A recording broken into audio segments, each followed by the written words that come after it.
দেখো স্ক্রিন দেখতে পাচ্ছ?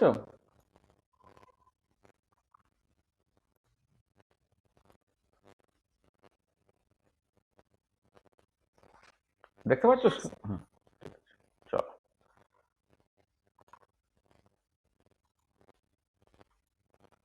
দেখো, আমরা তাহলে ইলেকট্রোকেমিস্ট্রির ফার্স্ট ক্লাসটা করে দিয়েছি, মানে কন্ডাক্টেন্সের ফার্স্ট ক্লাসটা করে দিয়েছি। আজকে সেকেন্ড ক্লাস অনওয়ার্ড হবে। আমরা 3টে ক্লাস জিনিসটা মোটামুটি করে নিতে পারবো। আজকে কিছুটা হবে, আর মানে আজকে রাত্রে বা কাল সকালে বা কাল সন্ধে, মানে আজকালের মধ্যে আরেকটা হয়ে যাবে। আর তারপরে তোমার ইলেকট্রোকেমিক্যাল সেল আর ওরকম 2 থেকে 3টে ক্লাস হলেই আমাদের জিনিসটা মিটে যাবে। আচ্ছা, তাহলে আগের দিনে আমরা যে জিনিসগুলোতে এমফ্যাসিস দিয়েছিলাম দেখো, মানে আগের দিনে আমরা কি পড়েছি একটুখানি প্রথমে বলে নেওয়া যাক।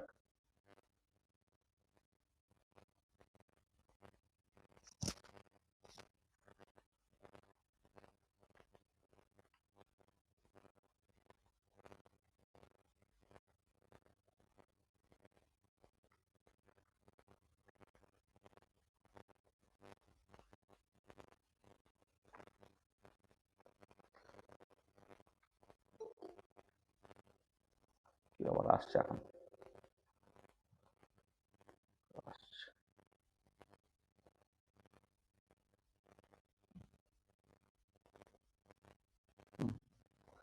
What you have discussed in the last lecture, দেখো আমরা আগের ক্লাসে তোমার প্রথমে যেটা আলোচনা করেছিলাম সেটা transport phenomenon.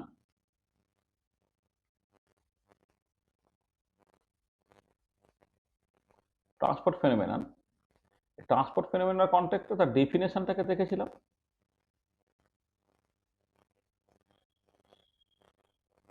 General law of ট্রান্সপোর্টটাকে বলেছিলাম।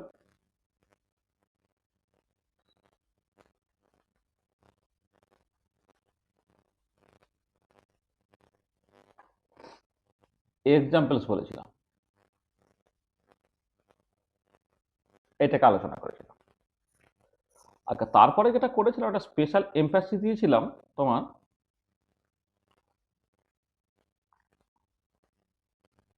Charge transport. Charge transport through a metallic wire. একটা মেটালিক ওয়্যারের থ্রু দিয়ে চার্জ ট্রান্সপোর্ট দেখেছিলাম, এবং সেই সংক্রান্ত আমরা ওহমস ল, রেজিস্ট্যান্স,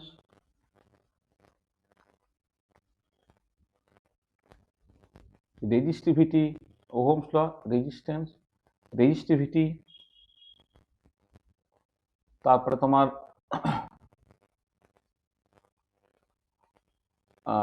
এইগুলি মূলত বললে ভালো হয়, মানে এর থেকে বেশি কিছু বলার আমার দরকার নেই আর কি। ওহমস ল, রেজিস্ট্যান্স, রেজিস্টিভিটি, এই জিনিসগুলো দেখেছি। আর পোটেনশিয়াল ডিফারেন্স এগুলো তোমার আছেই আর কি। তারপর এইখান থেকে আমি শিফট করে গিয়েছিলাম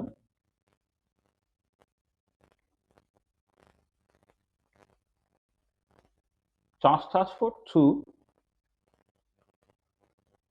a solution. Charge transport through a solution. আচ্ছা, সেই সংক্রান্ত আমি কন্ডাক্টেন্স,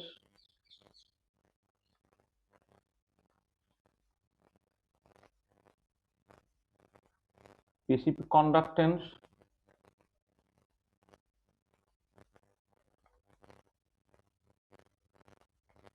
equivalent conductance,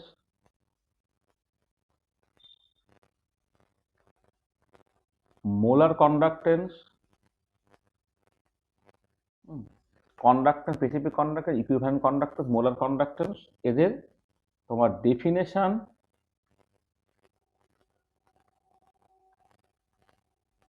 ইউনিটস।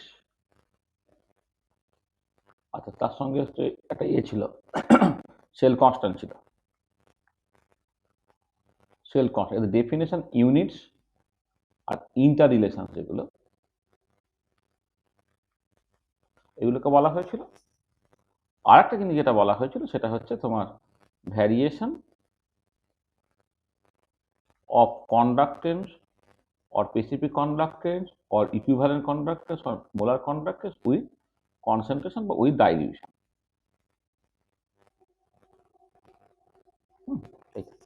এই হচ্ছে যে কনসেপ্টগুলো, যে কনসেপ্টগুলো আমরা অ্যাকচুয়ালি আগের দিন আলোচনা করেছি। ঠিক আছে?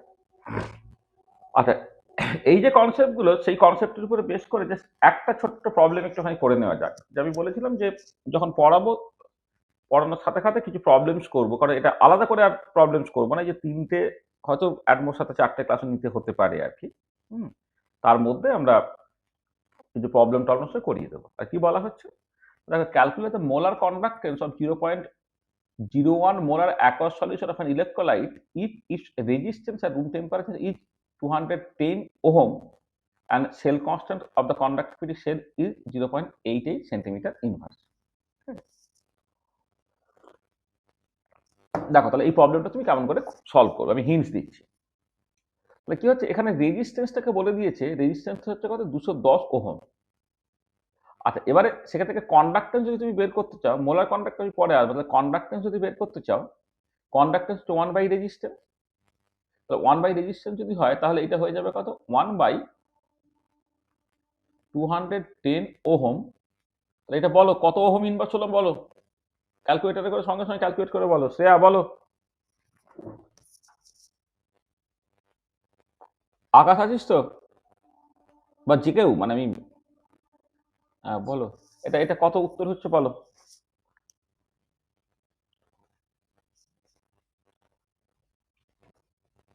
Sir, 0.0048. 0048 ওহম ইনভার্স, তাই তো? আচ্ছা, এবারে রেজিস্ট্যান্সটা বলে দেওয়া আছে, এটা হচ্ছে সেল কনস্ট্যান্ট। সেল কনস্ট্যান্ট এটা বলে দেওয়া আছে। তাহলে স্পেসিফিক রেজিস্ট্যান্সের সঙ্গে তোমার সেল কনস্ট্যান্ট এবং স্পেসিফিক কন্ডাক্টেন্সের সাথে বা কন্ডাক্টিভিটির সাথে তোমার কন্ডাক্টেন্স এবং সেল কনস্ট্যান্টের সম্পর্ক কি না, স্পেসিফিক কন্ডাক্টেন্স এলটা হচ্ছে কন্ডাক্টেন্স যদি সেল কনস্ট্যান্ট, সেটা কত হয়ে যাবে, তাহলে 0.0048 ওহম ইনভার্স, তাকে গুণ হবে 0.88 সেন্টিমিটার ইনভার্স। তাহলে উত্তরটা হচ্ছে ওহম ইনভার্স সেন্টিমিটার ইনভার্স। বলো এই গুণ করলে কত বেরোচ্ছে, এটা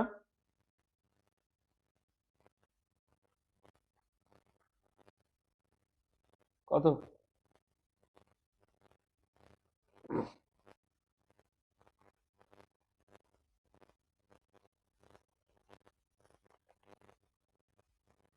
কত গুণটা করে কত বেরোলো?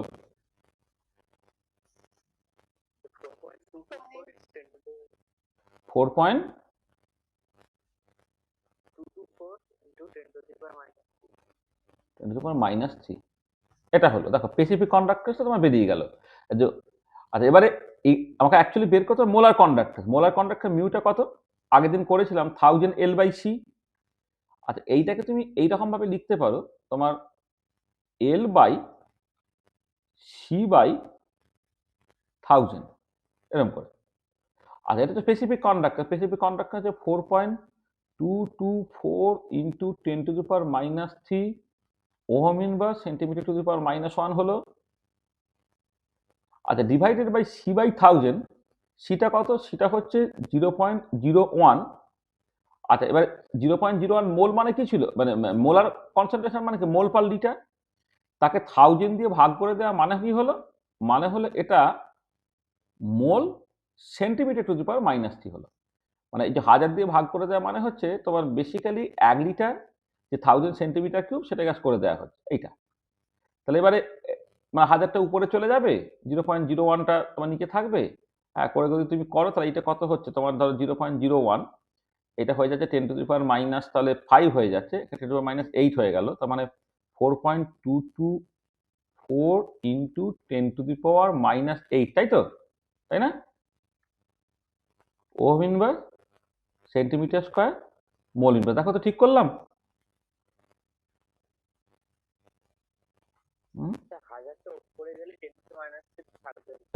হ্যাঁ হ্যাঁ হ্যাঁ, ওইটাই, হ্যাঁ সরি সরি সরি সরি, এটা হচ্ছে তোমার, হ্যাঁ হ্যাঁ, তোমার এটা এটা অ্যাকচুয়ালি 1000টা উপরে চলে যাচ্ছে, এটা স্কোয়ার হয়ে যাবে না, 422.2, সরি 422.2,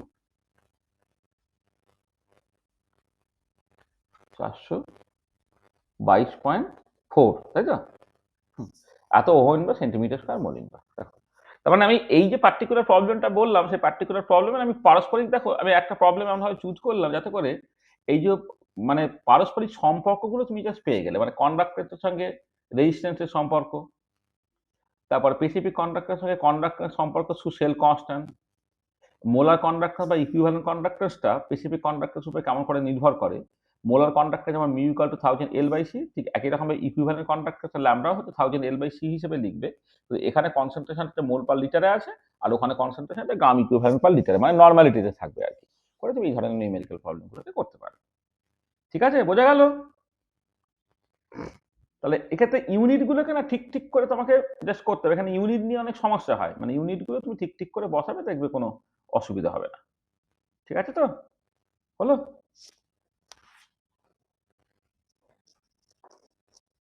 বুঝতে পেরেছো? মার্চ, ভালো।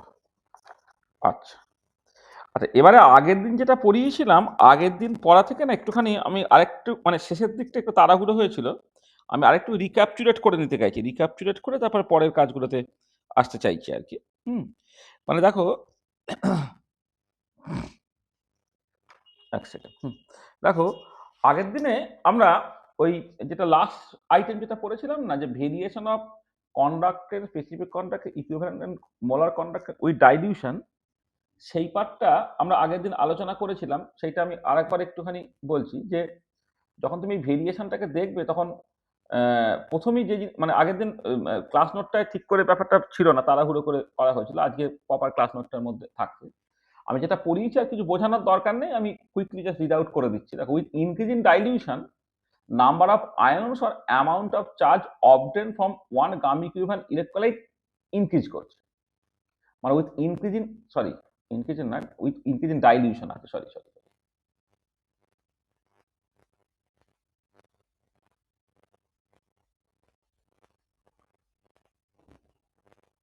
এক সেকেন্ড। ও হ্যাঁ, ও সরি সরি, এটা দাঁড়া, এটা কিছু একটা, আমি 1 মিনিট।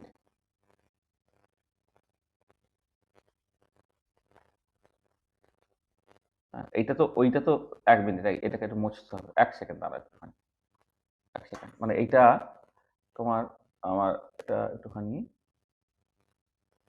1 সেকেন্ড দাঁড়া, আমি ঠিকঠাক করে দিই তো, ঠিক পিভিটা নিচে তো, হ্যাঁ ওই পার্টটাকে একটুখানি লিভ করে দিই, মুছবে কি যাও, ওটা যাবে কি?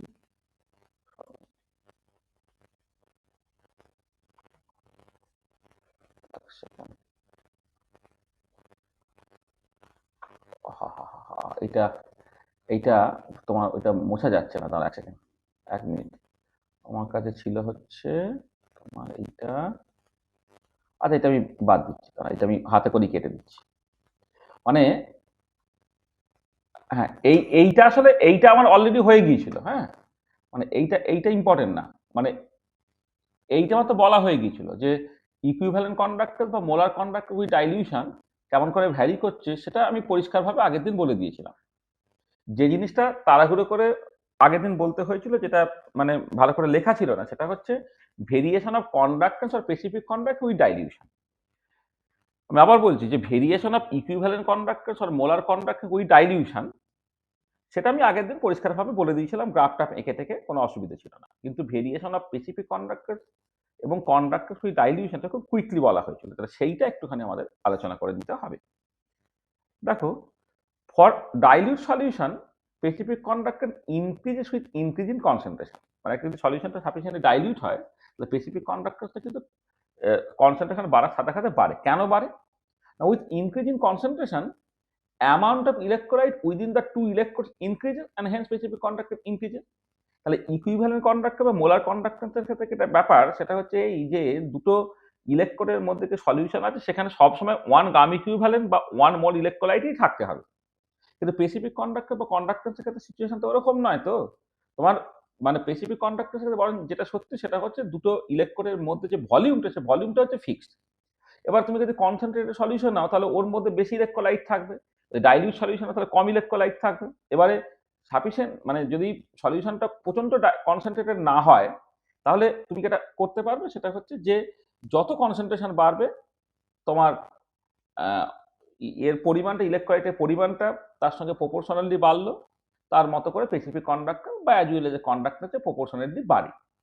কিন্তু যখন সলিউশনটা একটু বেশি কনসেন্ট্রেটেড হয়ে যাবে তখন ডিবাই হুকের অনসেকার থিওরি থেকে তুমি কি দেখেছো যে পার্টিকুলারলি স্ট্রং ইলেকট্রোলাইটের ক্ষেত্রে তোর আয়নিক অ্যাটমসফিয়ার তৈরি হচ্ছে, সেখান থেকে একটা অ্যাসিমেট্রিক এফেক্ট বা রিল্যাক্সেশন এফেক্ট থাকে। তো অ্যাসিমেট্রিক এফেক্ট বা রিল্যাক্সেশন এফেক্ট থাকার জন্য আয়নিক মোবিলিটিটা আবার উইথ ইনক্রিজিং কনসেন্ট্রেশন সেটা হচ্ছে কমতে থাকে। এবারে তোমার যে চার্জ কতখানি ক্যারি করা হবে সেটা তো চার্জের পরিমাণের উপর নির্ভর করে, তার সঙ্গে সঙ্গে আয়নিক মোবিলিটির উপরে নির্ভর করে। তাহলে যখন কনসেন্ট্রেশন বাড়াচ্ছ দুটো ইলেকট্রোডের মধ্যে ইলেকট্রোলাইটের পরিমাণটা বাড়ছে বলে, চার্জের পরিমাণ বাড়ছে বলে কন্ডাক্টর বা স্পেসিফিক কন্ডাক্টর বাড়ার কথা। At the same time strong ইলেকট্রোলাইটের ক্ষেত্রে কনসেন্ট্রেশন বাড়ানোর সাথে সাথে তোমার রকম আয়নিক অ্যাটমসফিয়ার তৈরি হচ্ছে, সেক্ষেত্রে রিল্যাক্সেশন এফেক্ট বা অ্যাসিমেট্রিক এফেক্ট থাকার জন্য তোমার আয়নিক মোবিলিটিটা কিন্তু কিছুটা কমে যাচ্ছে। তার মানে যখন কনসেন্ট্রেশন জাস্ট ডাবল হলো তোমার মোলার কন্ডাক্টর বা স্পেসিফিক কন্ডাক্টর কিন্তু এক্স্যাক্টলি ডাবল হতে পারছে না, ডাবলের থেকে কিছুটা কম হবে। সেটাই এখানে বলা হচ্ছে যে with increase in concentration amount of electrolyte within the two electrodes increases and hence specific contact increases, but if concentration is very high, then for strong electrolyte specific contact decreases due to asymmetric effect. This is very very important. মানে সলিউশনটা মোটামুটি dilute, তাহলে তোমার concentration যখন বাড়ালে তখন চার্জের পরিমাণটা ধরো কনসেন্ট্রেশন ডাবল করলে চার্জের পরিমাণ ডাবল হলো, কিন্তু তার সঙ্গে একটা অ্যাসিমেট্রিক এফেক্ট বা রিল্যাক্সেশন এফেক্ট থাকার জন্য প্রথম দিকে যেটা হবে যে কন্ডাক্টর বা স্পেসিফিকটা বাড়বে কিন্তু নট প্রপোর্শনেটলি। এইটা আমি তো পরে তোমার ছবিটাকে দেখাচ্ছি। আর ফর উইক ইলেকট্রোলাইট কি হচ্ছে, specific conductor decreases as degree of dissociation decreases.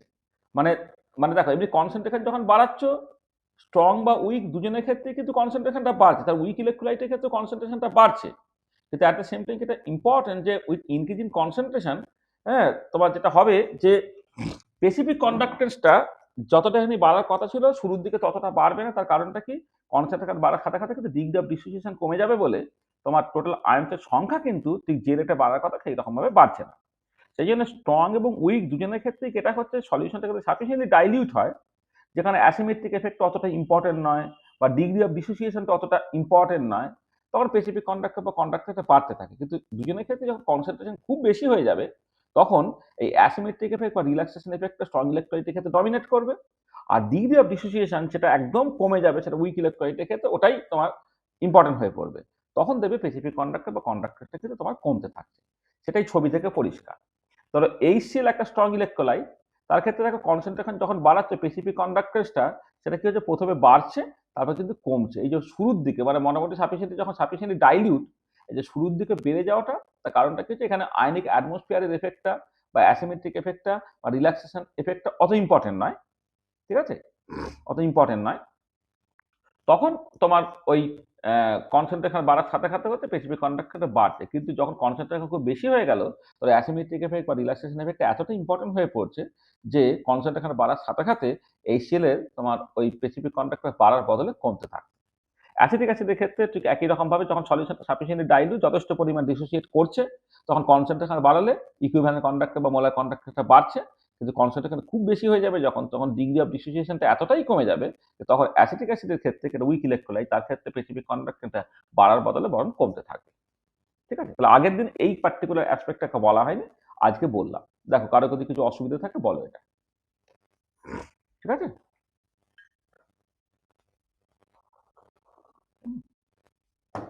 ঠিক আছে তো, হ্যাঁ স্যার। আচ্ছা এবারে হ্যাঁ বলো। এই লেকচারটা একটু দিয়ে দেবেন, কোন লেকচারটা? এই ক্লাসটা যেটা আগের দিন করিয়েছিলেন। এখন মানে মানে যেগুলো মানে এখন ওই একদম লাইভ ক্লাস করো, লাইভ ক্লাস করে যতটা সম্ভব করার চেষ্টা করো। এখন ভিডিও টিডিও কবে কি দেওয়া হবে আমি বুঝতে পারছি না। হ্যাঁ ঠিক আছে, এখন এই লাইভ ক্লাস করো। আর তোমার যদি মানে ইন্ডিভিজুয়ালি একটা আমাকে মেল করো, যদি ইন্ডিভিজুয়ালি দিয়ে দেওয়া যায় তো চেষ্টা করবো এখন। ইন্ডিভিজুয়ালি দিয়ে দেওয়ার চেষ্টা করবো, ঠিক আছে, মেলে। কারণ এটা ইয়ে হবে না তো, এটা তো তোমার হোয়াটসঅ্যাপে যাবে না, তোমাকে একটা মেল করে দিও, হ্যাঁ, কোন ভিডিওটা বলে সেটা তোমাকে আমি মেলে পাঠিয়ে দেওয়ার চেষ্টা করবো, হ্যাঁ, ঠিক আছে? হুম হুম। চলো এবারে, আচ্ছা এবারে মানে যেটা ভীষণ ইম্পর্টেন্ট ব্যাপার সেটা হচ্ছে যে আমি আগের দিনই বলেছিলাম যে স্ট্রং ইলেকট্রোলাইটের ক্ষেত্রে equivalent conductance at infinite dilution তুমি কি করে বের করতে পারো, determination of equivalent conductance of strong electrolyte at infinite dilution, সেটা আগের দিনে আলোচনা করেছিলাম। দেখো যে ল্যামডা বাসের রুটসি প্লট যদি করো সেটা একটা স্ট্রেট লাইন দেয়, তাই তো? এবার যদি এই স্ট্রেট লাইনটাকে তুমি জাস্ট এক্সট্রাপোলেট করো তাহলে সেটা ওই ভার্টিক্যাল অ্যাক্সিসটাকে বা ল্যামডা অ্যাক্সিসকে যে পয়েন্টে কাট করছে সেইখান থেকে তুমি ইকুইভ্যালেন্ট কন্ডাক্ট্যান্স ইনফাইনাইট ডাইলিউশনটা পেয়ে যাচ্ছ, তাই তো? ল্যামডা যেটা can be obtain from the extrapolation of lambda বাসের রুটসি প্লট, ঠিক আছে? এটা আচ্ছা তুমি অ্যাকচুয়ালি ল্যাবরেটরিতে কেমন করে করবে তুমি? ল্যাবরেটরিতে তুমি করলে কি, ধরো লেটস সে একটা ওই অ্যাসিটিক অ্যাসিডের মতো ওরকম একটা উইক অ্যাসিড বা উইক ইলেকট্রোলাইট তুমি কনসিডার করলে, তার কতগুলো কনসেন্ট্রেশনে তার সলিউশন বানিয়ে নিলে, ঠিক আছে? এবার বলেছিলাম যন্ত্র তোমায় কি করে না, যন্ত্র হচ্ছে তোমার সরাসরি কন্ডাক্টেন্স মেপে দেয়।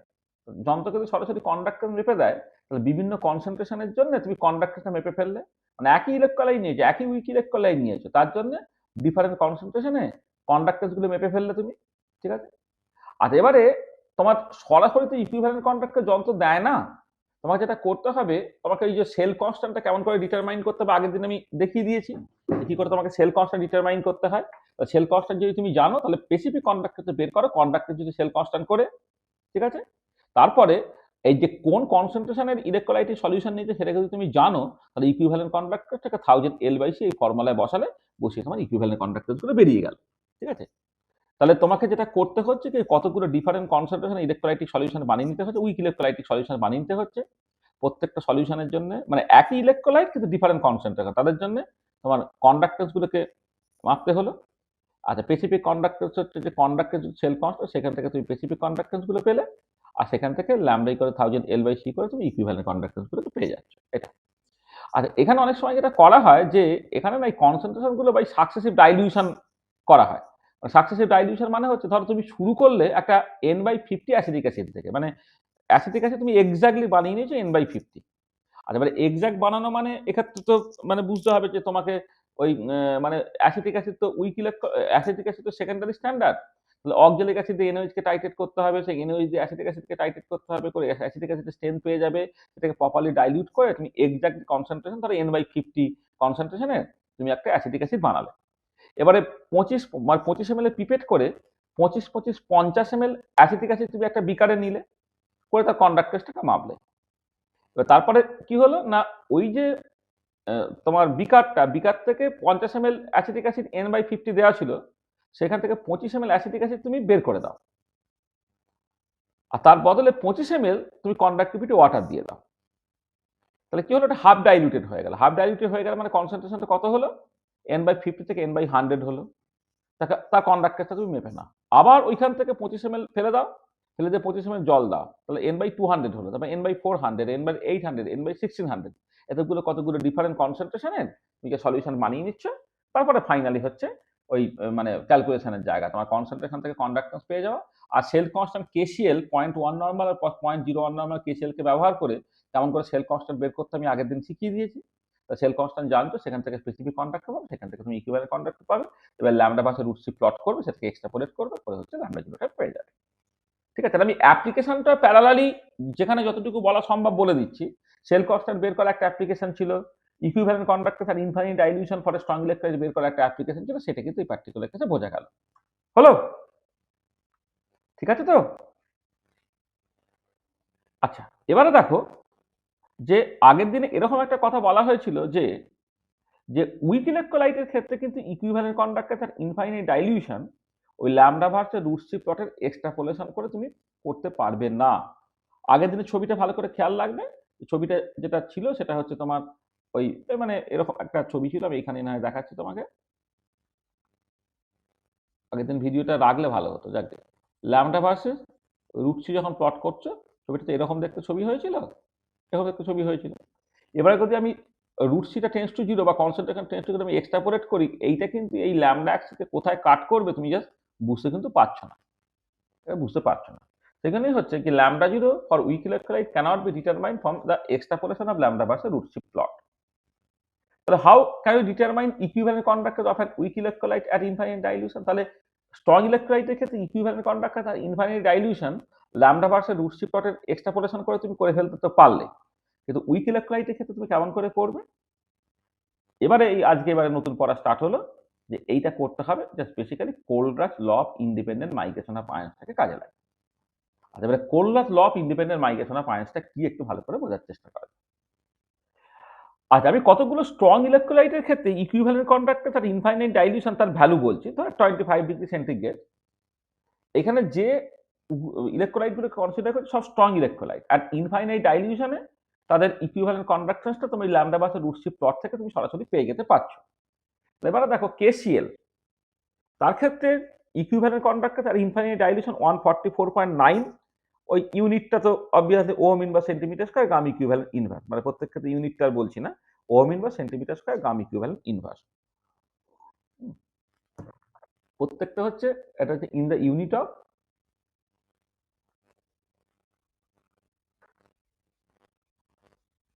Ohm inverse centimetre square gram equivalent inverse, in the unit of ohm inverse centimetre square gram equivalent inverse. তাহলে এই ইউনিটে আমি সবটাকে করছি, ঠিক আছে? আচ্ছা দেখো, তোমার কেসিএল এর ক্ষেত্রে 144.9, এনএসিএল এর ক্ষেত্রে 128.8। তুমি জাস্ট ডিফারেন্সটা কেন, ডিফারেন্সটা 21.1 হচ্ছে। আবার কে এনেছি এনে এনেছি না, তাদের ডিফারেন্সটা না সেটাও 21.1 হচ্ছে। আবার এইচসিএল এইচ এনেছি না, তাদের ডিফারেন্সটা 4.9 হচ্ছে। কেসিএল কে এনেছি না, সেটাও দেখছো 4.9 হচ্ছে। তাহলে এই যে অবজারভেশনগুলো, সেই অবজারভেশনগুলো কি ইন্ডিকেট করছে দেখো, যে এই যে অবজারভেশনগুলোকে তুমি এক্সপ্লেন করতে পারো তখনই যখন দেখো এই যে কেসিএল এবং এনএসিএল এর ক্ষেত্রে সিএলটা কমন, আর কে এনএসি এনএসির ক্ষেত্রে হচ্ছে এনএসিটা কমন। সামাও যেটা হচ্ছে যখন ডিফারেন্সটাকে নিচ্ছে, এখানে সিএল এর সিএল মাইনাসের কন্ট্রিবিউশন দুই থেকে ক্যান্সেল আউট হয়ে যাচ্ছে। এক্ষেত্রে নাইট্রেটের কন্ট্রিবিউশনটা দুই থেকে ক্যান্সেল আউট হয়ে গিয়ে আলটিমেটলি এটা পড়ে থাকছে কে প্লাসের কন্ট্রিবিউশন মাইনাস এন এ প্লাসের কন্ট্রিবিউশন, এখানে কে প্লাসের কন্ট্রিবিউশন মাইনাস এন এ প্লাসের কন্ট্রিবিউশন, এবং সেটা করলে দুটোই সমান হবে। তার মানে ব্যাপারটা কি দাঁড়াচ্ছে দেখো, যে ইনফাইনাইট ডাইলিউশনে তুমি অ্যাজিভ জানো কে সিএল এর কন্ট্রিবিউশনটা কে প্লাসের কন্ট্রিবিউশন এবং সিএল মাইনাসের কন্ট্রিবিউশনের যোগফল হিসেবে লিখছো, বা এনএসিএল এর কন্ট্রিবিউশনটা এন এ প্লাসের কন্ট্রিবিউশন বা সিএল মাইনাসের কন্ট্রিবিউশন হিসেবে লিখছো। তার মানে এই রেজাল্টগুলোকে এক্সপ্লেন করতে পারা যাবে তখনই যখন তুমি ল্যামডা জিরো অফ কেসিএলটাকে লিখবে L zero of K plus বা L zero of CL minus, বা ল্যামডা জিরো অফ এনএসিএলটা লিখবে L zero of N A plus plus L zero of CL minus.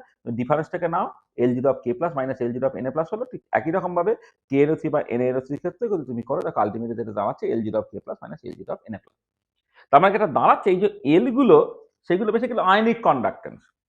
হ্যাঁ, কোন একটা particular one gram equivalent ion যে কন্ট্রিবিউশনটা দিচ্ছে আর কি, সেটা হচ্ছে আয়নিক কন্ডাক্টেন্স। এগুলো সব আয়নিক কন্ডাক্টেন্স আর ইনফাইনাইট ডাইলিউশন। তার মানে ইকুইভ্যালেন্ট কন্ডাক্টেন্স মানে ফলে ইলেকট্রোলাইট ইকুইভ্যালেন্ট কন্ডাক্টেন্স আর ইনফাইনাইট ডাইলিউশন, সেটাকে তুমি লিখতে পারছো as a sum of ionic conductance আর ইনফাইনাইট ডাইলিউশন।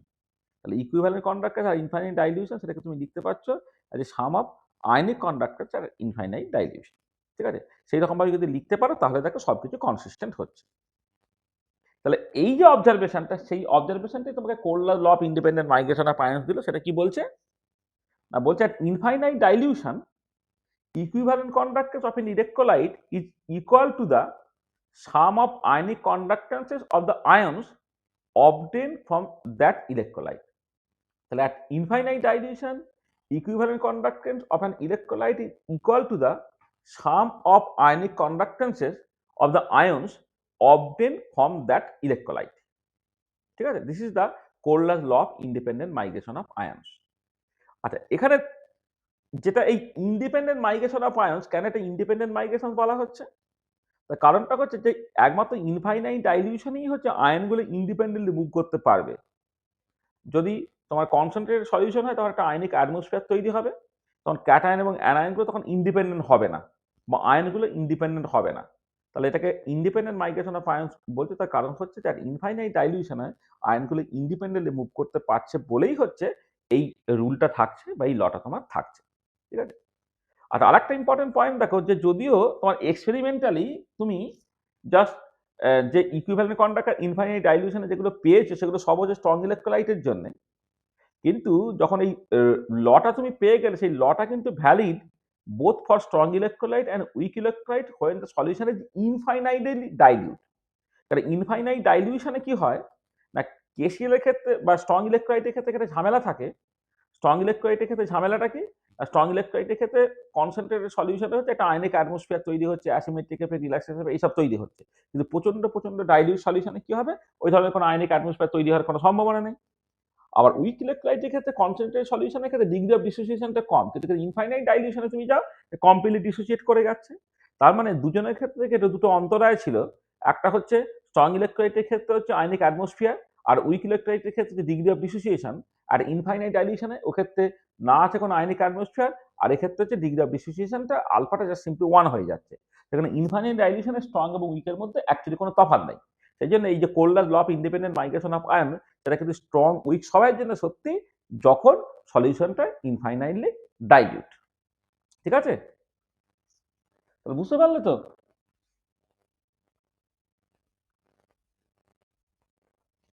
হ্যাঁ স্যার।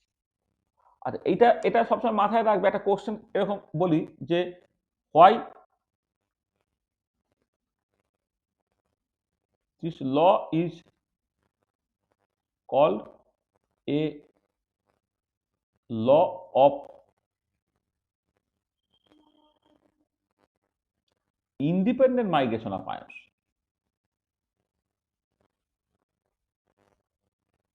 এটা পরীক্ষায় পড়ে যে এইটাকে কেন ইন্ডিপেন্ডেন্ট মাইগ্রেশন অফ আয়নস বলা হচ্ছে। তার কারণটা আমি বলে দিলাম যে একমাত্র ইনফাইনাইট ডাইলিউশনে আয়নগুলো ইন্ডিপেন্ডেন্টলি মুভ করতে পারে বলেই হচ্ছে এই লটা সত্যি থাকছে, নাহলে আয়নিক অ্যাটমসফিয়ার বা ইত্যাদি এফেক্ট বা ডিগ্রি অফ ডিসোসিয়েশন এফেক্ট ইত্যাদির জন্য আর এই লটা তোমার ভ্যালিড থাকতো না। 2 নম্বরের কোশ্চেন হিসেবে পড়লে এটা লিখতে পারবে তো? হ্যাঁ ওকা, ঠিক আছে। আচ্ছা, এবারে দেখো আমার ইন্টেনশনটা কি ছিল। প্রথমে ইন্টেনশনটা ছিল যে তুমি কেমন করে একটা উইক ইলেকট্রোলাইটের ক্ষেত্রে ইকুইভ্যালেন্ট কন্ডাক্টর তার ইনফাইনাইট ডাইলিউশন তুমি বের করতে পারবে। দেখো, ধরো we want to determine equivalent conductor at infinite dilution for acetic acid. তো অ্যাসিটিক অ্যাসিড উইক ইলেকট্রোলাইট বলে ল্যামডা বাসের রুটসি প্লট এঁকে তার এক্সট্রাপোলেশন করে তুমি ল্যামডা জিরোটাকে পাবে না, তোমাকে এখানে ব্যবহার করতে হবে according to Kohlrausch law of independent migration of ion. তাহলে acetic acid and infinite dilution তার যে ইকুইভ্যালেন্ট কন্ডাক্টরটা কি দাঁড়াচ্ছে, সেটা দাঁড়াচ্ছে হচ্ছে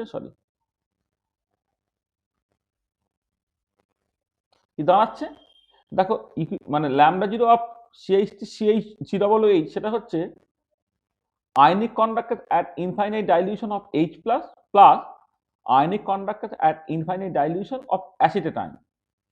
আচ্ছা, এবার আমি কি করলাম দেখো, এখানে Cl মাইনাস যোগ করলাম, এখানে Na প্লাস যোগ করলাম, তার বদলে Na প্লাস এবং Cl মাইনাসের কন্ট্রিবিউশন করে তুমি বাদ দিয়ে দিলে, মানে যে এল zero of Cl minus L zero of Na plus যোগ করা হলো, এখানে দেখো এল zero of Na plus L zero of Cl minus বাদ দিয়ে দেওয়া হলো। তাহলে এইটা কি হচ্ছে দেখো, এল zero of H plus plus L zero of Cl minus, সেটা কি হবে lambda zero of HCl, L zero of Na plus আর L zero of acetate ion, সেটা কত হবে ল্যামডা জিরো অফ অ্যাসিটেট মানে সোডিয়াম অ্যাসিটেট। আর এটা কত L zero of Na plus আর L zero of Cl minus কত হলো ল্যামডা জিরো অফ NaCl। দেখো এরা তিনজনই হচ্ছে স্ট্রং ইলেকট্রোলাইট, তাহলে এদের ডেটাগুলো যদি বলে দেওয়া থাকে সেখান থেকে তোমার জাস্ট ইকুইভ্যালেন্ট কন্ডাক্টর আর ইনফাইনাইট equivalent conductor of acetic acid at infinite dilution তুমি পেয়ে যেতে পারবে। তো একটা নিউমেরিক্যাল প্রবলেম দেখো তাহলেই করতে পারবে যে at 25 degree centigrade lambda zero of HCl, sodium acetate and sodium chloride are 426.2, 91 and 126.5 ohm inverse centimeter square gram equivalent inverse. Find lambda zero for acetic acid at the same temperature. ঠিক আছে, বলো প্রবলেমটা, ওটা করে ফেলো।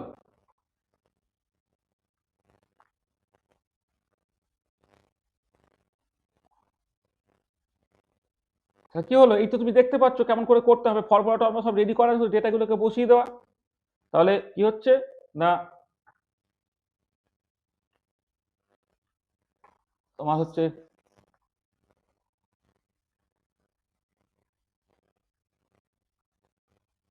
Equivalent সলিউশনটাকে করছি, equivalent conductance of acetic acid at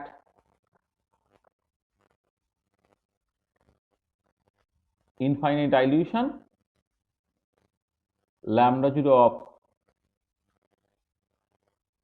acetic অ্যাসিডটা হচ্ছে কত হলো না, তোমার একবারে লিখে দিচ্ছি, ওইখানে যেহেতু করে ফেলেছি আর কি, মানে এটা এখানে যেহেতু করা আছে, lambda 0 of HCl plus lambda 0 of sodium acetate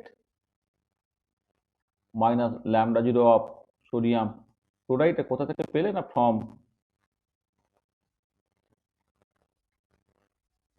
কোল্লাস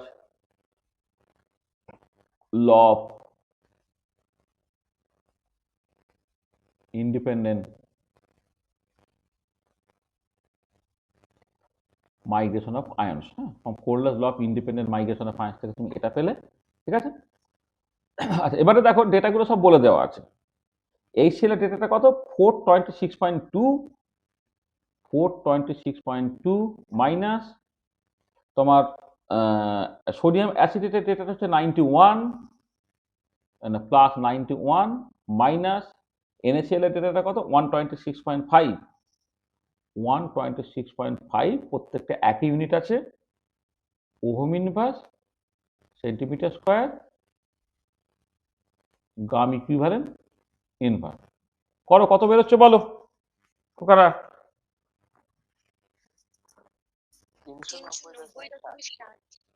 390.7 ohm inverse centimetre square gram equivalent inverse. বুঝছো?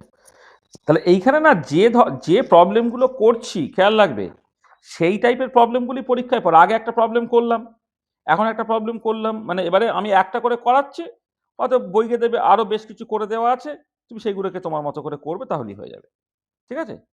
এগুলো মানে ভীষণ সুন্দর আর কি, মানে মানে মানে কন্ডাক্টেন্স পার্টটা থেকে না তুমি মানে একটু যদি পড়ে রাখো, তাহলে তুমি সব সময় 100% মার্কস পাবে। মানে এখানে কনসেপ্টগুলোও সহজ, যে নিউমেরিক্যাল প্রবলেমগুলো পড়ে সেই নিউমেরিক্যাল প্রবলেমগুলো যথেষ্ট সহজ, ঠিক আছে।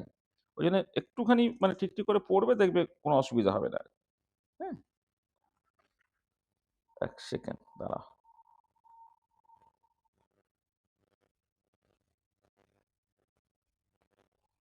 এক মিনিট।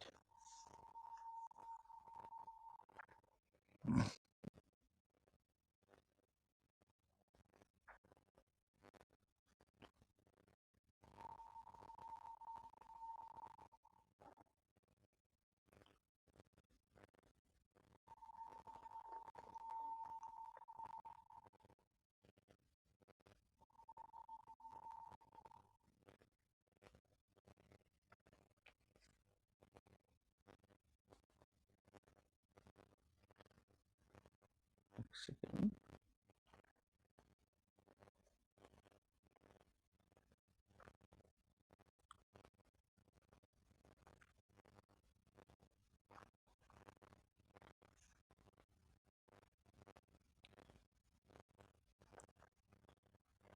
এখানে একটা বলটা খুঁজে পাচ্ছি না।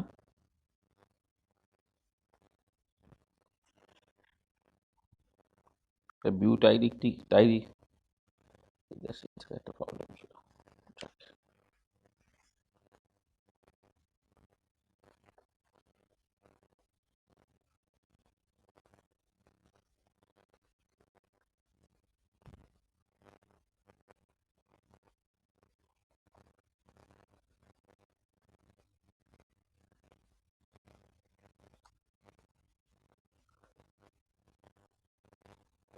ঠিক আছে, মানে আমি মানে পেলে তারপরে না বলে দিচ্ছি। চলো, আচ্ছা এবারে দেখো, তাহলে এই যে তুমি যখন Kohlrausch law of independent migration of ions তুমি করলে, সেখানে দেখো ইনফাইনাইট ডাইলিউশনে কোন একটা ইলেকট্রোলাইটের তোমার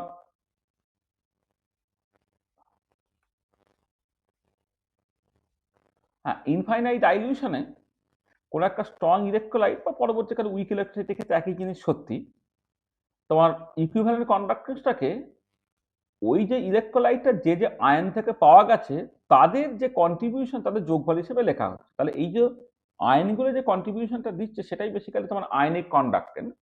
তাহলে আয়নিক কন্ডাক্টেন্সটা তুমি কিভাবে ডিফাইন করছো? Ionic conductance is the conductance of one gram equivalent of ion. Ionic conductance is the conductance of one Gauss equivalent of ion. যেমন ধরো 25 ডিগ্রি সেন্টিগ্রেডে H প্লাস এর ionic conductance 349.82 ohm inverse centimetre square gram equivalent inverse.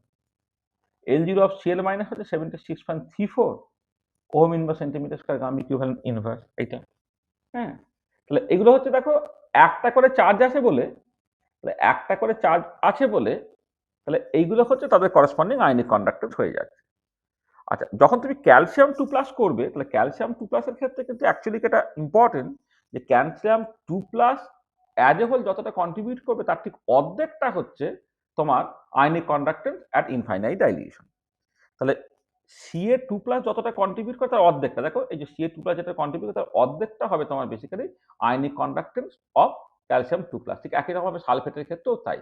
তাহলে Kohlrausch law of independent migration of ions যখন তোমার ব্যবহার করা হবে ইকুইভ্যালেন্ট কন্ডাক্টেন্সের ক্ষেত্রে তখন কিন্তু এইরকম ভাবে ব্যবহার করতে হবে। আর মোলার কন্ডাক্টেন্স যদি তুমি করো তাহলে মোলার কন্ডাক্টেন্সের ক্ষেত্রে এই হাফগুলোর দরকার নেই, তুমি সরাসরি জাস্ট ব্যবহার করতে পারবে। ঠিক আছে, মানে আমি ইকুইভ্যালেন্ট কন্ডাক্টেন্স দিয়ে করছি বলে আমি এইরকম ভাবে বললাম। তো তোমাকে যদি এখন এইখানে হঠাৎ করে বলা হয় যে molar conductance of calcium sulphate তুমি বের করবে, চলো এরকম বললাম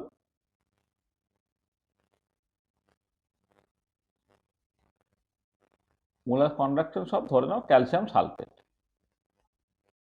এটা কি হবে? এটা মিউ ফর ক্যালসিয়াম সালফেট হচ্ছে তোমার L0 অফ আর infinite dilution at infinite dilution. এটা কত হবে? L0 of Ca2+ plus L0 of SO4 2-। এটা কিন্তু যখন যোগ হয়ে যাবে, আচ্ছা এইটাকে তুমি লিখতে পারবে কত, মানে এটাকে যদি তুমি ধরো এই জিনিসটা হলো যেটা সেটা তোমার 2 into half L0 of Ca2+ plus half L0 of SO4 2-। এইটা অর্থাৎ এটা 2 into lambda 0 of calcium sulphate. ঠিক আছে, তাহলে যখন আমি Kohlrausch law of independent migration of ion সে ইকুইভ্যালেন্ট কন্ডাক্টেন্স সব কিছু বলছি, তাহলে কিন্তু আয়নিক কন্ডাক্টেন্সটা বেসিক্যালি হচ্ছে মানে দুটো আয়ন আছে বলে, মানে দুটো চার্জ আছে বলে অ্যাকচুয়ালি আয়নের যে কন্ট্রিবিউশন তার হাফটা হচ্ছে তোমার আমি আয়নিক কন্ডাক্টেন্স বলবো। বা সালফেটের ক্ষেত্রে মানে অ্যাজ এ হোল আয়নটা যে কন্ট্রিবিউট করছে তার হাফটা হচ্ছে আমি জাস্ট আয়নিক কন্ডাক্টেন্স বলবো। ওই জন্য বলছি 1 gram equivalent of ion 1 mole of ion নয়। হ্যাঁ, তাহলে এই কনসেপ্টটা একটু মাথায় রাখতে হবে আর কি। ঠিক আছে, তাহলে মানে তোমার যদি ধরো কারো চার্জ 3টে থাকে আর কি, এটা তোমাকে সেই রকম ভাবে করতে হবে। মানে ধরো অ্যালুমিনিয়াম 3+ যদি বলি, অ্যালুমিনিয়াম 3+ এর যে কন্ট্রিবিউশন হবে তাহলে আমি আয়নিক কন্ডাক্টেন্স যোগ করে যখন ইকুইভ্যালেন্ট কন্ডাক্টেন্স বের করবো সেটা কিন্তু 1/3 অফ সকল আয়নিক কন্ডাক্টেন্স অফ অ্যালুমিনিয়াম 3+ এরকম ভাবে লিখতে হবে। ঠিক আছে, এখানে আমি ডেফিনেশনটা স্টিক থাকছি যে 1 গাম ইকুইভ্যালেন্ট অফ আয়ন নেব, তবেই তোমার Kohlrausch law of independent migration আয়নটা হচ্ছে কনসিস্টেন্ট হবে। কিন্তু ওভারঅল আয়নটা মানে 1 মোলের জন্য করে ফেললে সেগুলোকে যোগ করলে যেটা পাবে সেটা হচ্ছে molar conductor not the equivalent conductor. ঠিক আছে, এই যে ব্যাপার। আচ্ছা, এবং তুমি যদি এই আয়নিক কন্ডাক্টরের ডেটাগুলো দেখো দেখবে মোস্ট অফ দ্য কেসে আয়নিক কন্ডাক্টর ইনফাইনাইট ডাইলিউশনের ভ্যালুটা 40 থেকে 80-র মধ্যে হয় মোস্ট অফ দ্য কেসে। তো দুটো খুব মানে ইন্টারেস্টিং এক্সেপশনস আছে। একটা হচ্ছে যে H+ এর যে আয়নিক কন্ডাক্টর ইনফাইনাইট ডাইলিউশন যেটা 40 থেকে 80 হওয়ার কথা তার বদলে সেটা হয়ে যাচ্ছে প্রায় 350-র মতো, 349.82 ohm inverse centimetre square gram equivalent inverse. আর ওয়েজ মাইনাসটা হয়ে যাচ্ছে প্রায় 200-র কাছাকাছি, 198 ohm inverse centimetre square gram equivalent inverse. তার মানে আয়নিক কন্ডাক্টর তার ইনফাইনাইট ডাইলিউশনের নর্মাল ভ্যালুগুলো হচ্ছে 40 থেকে 80-র মধ্যে, কিন্তু H+ এবং ওয়েজ মাইনাসটা এক্ষেত্রে দারুণ এক্সেপশন। তাদের আয়নিক কন্ডাক্টরটা অ্যাবনর্মালি হাই হয়ে যাবে। কেন আয়নিক কন্ডাক্টর অ্যাবনর্মালি হাই সেটা আমি জাস্ট একটু পরে করে আলোচনা করছি।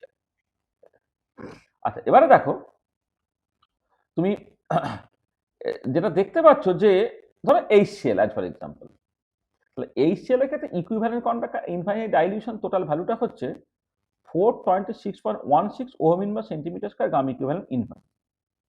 এবার HCl এর ইকুইভ্যালেন্ট কন্ডাক্টেন্স অ্যাট ইনফাইনাইট ডাইলিউশনে কে কন্ট্রিবিউট করছে না এইচ প্লাস কন্ট্রিবিউট করছে, সিএল মাইনাস কন্ট্রিবিউট করছে।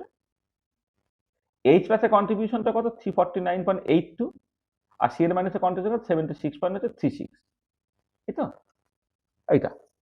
তাহলে এবারে দেখো পরিষ্কার দেখতে পাচ্ছ যে সিএল মাইনাসের তুলনায় এইচ প্লাস অনেক বেশি কন্ট্রিবিউট করেছে, মানে এই সিএল এর ক্ষেত্রে সিএল মাইনাসের তুলনায় এইচ প্লাস অনেক বেশি কন্ট্রিবিউট করেছে। বা ক্যালসিয়াম সালফেট যদি তুমি দেখো, ক্যালসিয়াম 2 প্লাসের তুলনায় সালফেটটা কিছুটা হলেও বেশি কন্ট্রিবিউট করেছে। এই যে কেউ বেশি কন্ট্রিবিউট করছে, কেউ কম কন্ট্রিবিউট করছে, তার মানে কোন একটা পার্টিকুলার ইলেকট্রোলাইটিক সলিউশনে যে আয়নস গুলো আছে, হ্যাঁ, তাদের নিজস্ব একটা এবিলিটি আছে, তার উপরে নির্ভর করে কে বেশি বা কে কম কম কন্ট্রিবিউট করবে।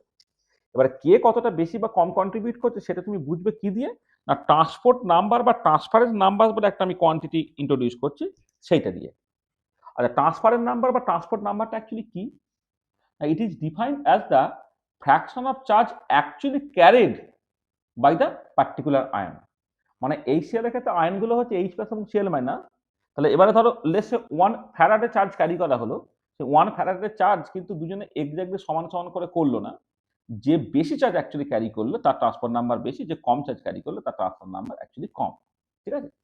আচ্ছা, এবারে আমি যেহেতু এখানে আয়নের সংখ্যাটা এক্স্যাক্টলি মানে যখন ইকুইভ্যালেন্ট কন্ডাক্ট বা আয়নিক কন্ডাক্ট্যান্স বলছি, 1 গ্রাম ইকুইভ্যালেন্ট অফ আয়ন নিয়ে আমি কথাবার্তা বলবো, সেক্ষেত্রে ট্রান্সপোর্ট নাম্বার বা ট্রান্সফারেন্স নাম্বারটা বেসিক্যালি নির্ভর করবে আয়নিক মোবিলিটির উপরে, মানে ইনফাইনাইট ডাইলিউশনে পার্টিকুলারলি এটা আয়নিক মোবিলিটির উপরে নির্ভর করবে। যার আয়নিক মোবিলিটি বেশি তার ট্রান্সপোর্ট নাম্বার বেশি, যার আয়নিক মোবিলিটি কম তার হচ্ছে ট্রান্সপোর্ট নাম্বারটা কম। তার transport number of cation at infinite dilution এইরকম ভাবে ডিফাইন করতে পারলে টি প্লাস মানে এই জিরোটা ইন্ডিকেট করছে ইনফাইনাইট ডাইলিউশন আর প্লাসটা রিপ্রেজেন্ট করছে ক্যাটায়ন। তা টি প্লাসটা হচ্ছে L plus zero by lambda zero এটা, আর ল্যামডা জিরোটা হচ্ছে Kohlrausch law of independent migration ions থেকে হচ্ছে L plus plus L minus. ঠিক একই রকমভাবে ট্রান্সফার নাম্বার অফ অ্যানায়ন হচ্ছে টি মাইনাস হচ্ছে L minus by lambda zero অর্থাৎ L minus by L plus plus L minus. এবং একটা ইম্পর্টেন্ট পয়েন্ট দেখো যে টি প্লাস প্লাস টি মাইনাসের যোগফলটা কিন্তু তোমার 1 হয়ে যাচ্ছে। হ্যাঁ, ক্যাটায়নের ট্রান্সফার এবং অ্যানায়নের ট্রান্সফার নাম্বারের যোগফল হচ্ছে 1 হয়ে যাচ্ছে।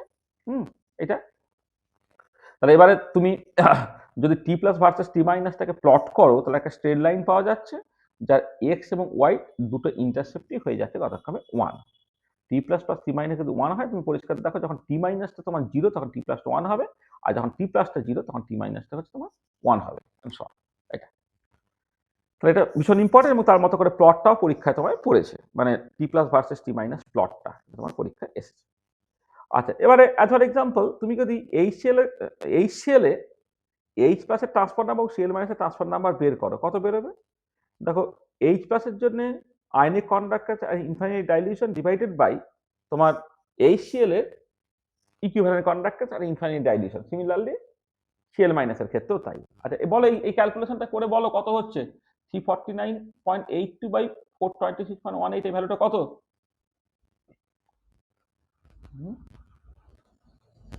কত গো বলো?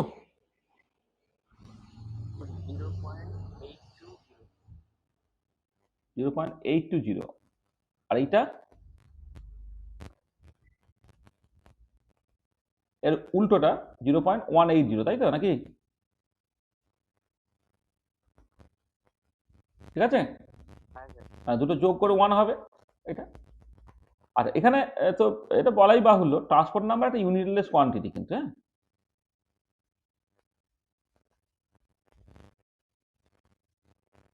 Transport number is unitless or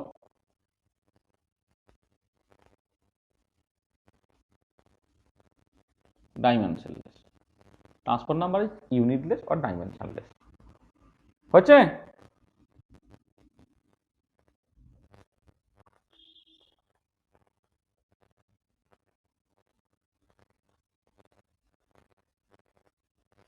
বোঝা গেছে? হ্যাঁ স্যার। আচ্ছা, এবার নেক্সট যেটা করব এই আয়নিক কন্ডাক্ট্যান্সের সঙ্গে না আয়নিক মোবিলিটির সম্পর্কটা আমাকে বের করতে হবে। আয়নিক কন্ডাক্ট্যান্সের সঙ্গে আয়নিক মোবিলিটির সম্পর্ক, এটা পরীক্ষা খুব ফ্রিকোয়েন্টলি পড়েছে, মানে বেশ রেগুলার ইন্টারভ্যালে এই জিনিসগুলো পড়ে আর কি। মানে 1 বছর অন্তর অন্তরই প্রায় পড়ে রিলেশন বিটুইন আয়নিক কন্ডাক্ট্যান্স আর আয়নিক মোবিলিটি। ঠিক আছে?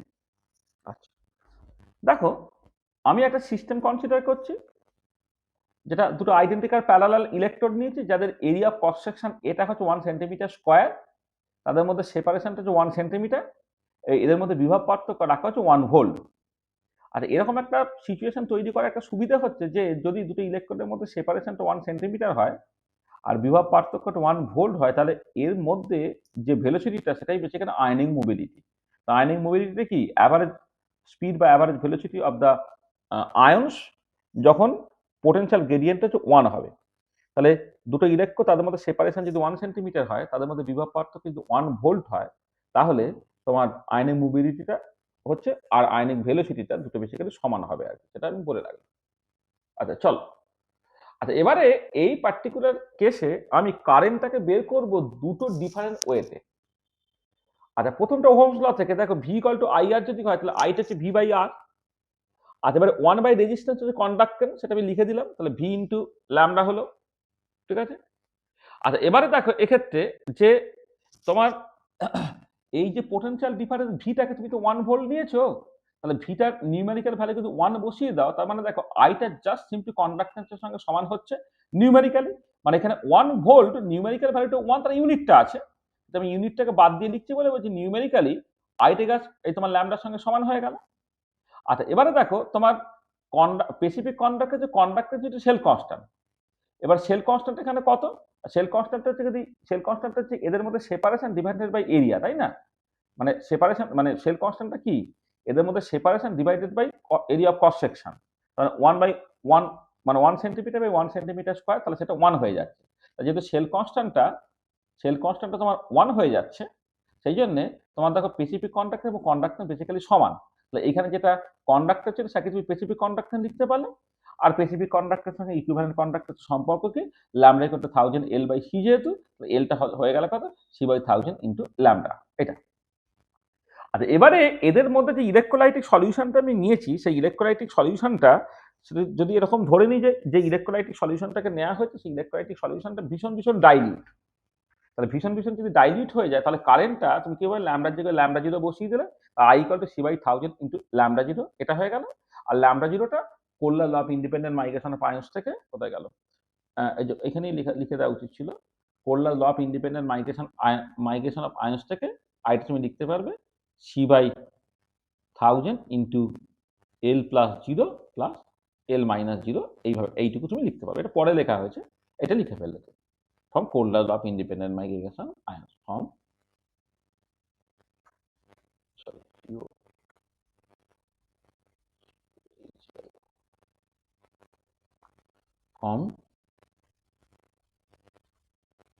Kohl's law independent migration of ions, from Kohl's law of independent migration of ions, দেখো I equal to পেয়ে গেলে c by 1000 l plus 0 plus l minus 0, এটা তাহলে এইটা এক নম্বর ইকুয়েশন। তাহলে এইটা একরকম করে কারেন্ট বেরোলো, এটা বুঝতে কারো অসুবিধা হয়নি তো, কারেন্টের এক্সপ্রেশনটা এইরকম ভাবে কি করে বের করলাম এই পার্টিকুলার সিচুয়েশনে, ঠিক আছে? হয়েছে? হ্যাঁ স্যার। আচ্ছা এবার এইটা কি অল্টারনেটিভলি কেমন করে দেখছো, দেখো দেখো কারেন্টটা কোথা থেকে আসে না, total charge flows per unit time, সেটাই তো current, charge flows per unit time সেটাই কারেন্ট।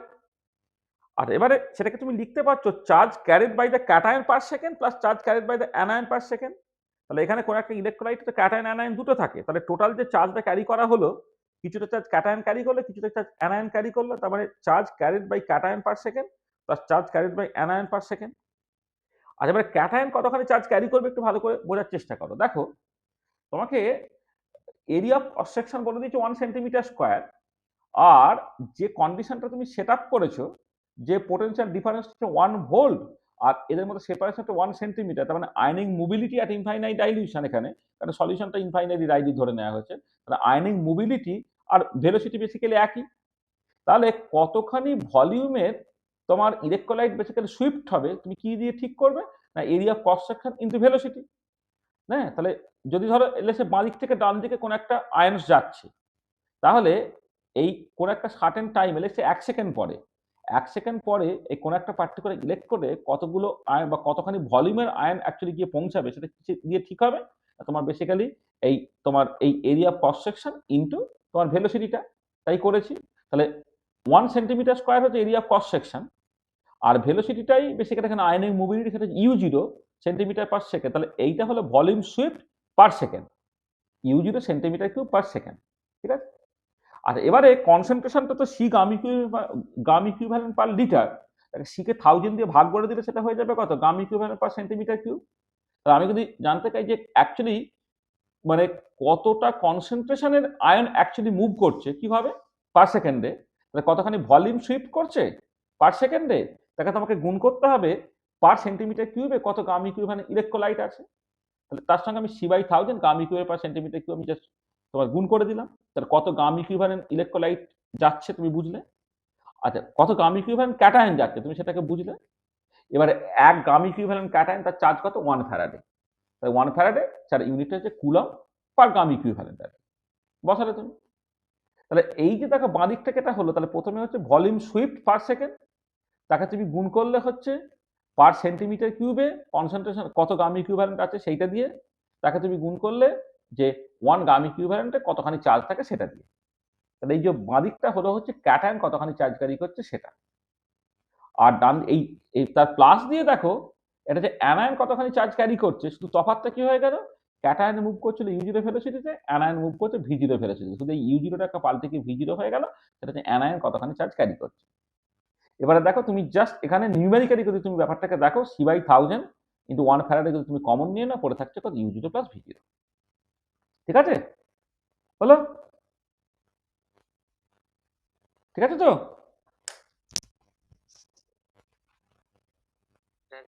হয়েছে। আচ্ছা, এবারে দেখো যেটা কথা সেটা হচ্ছে যে যে আচ্ছা 1 সেকেন্ড, এইটাকে না এখানে রাখা ঠিক হলো না, এটাকে পরে আমি পরে যেহেতু ওখানটা লিখেছি তাহলে আবার একটা জিনিস দুবার থেকে যাবে, এইটাকে আমি বাদ দিয়ে দিচ্ছি, হ্যাঁ, কারণ এটা পরে লেখা আছে।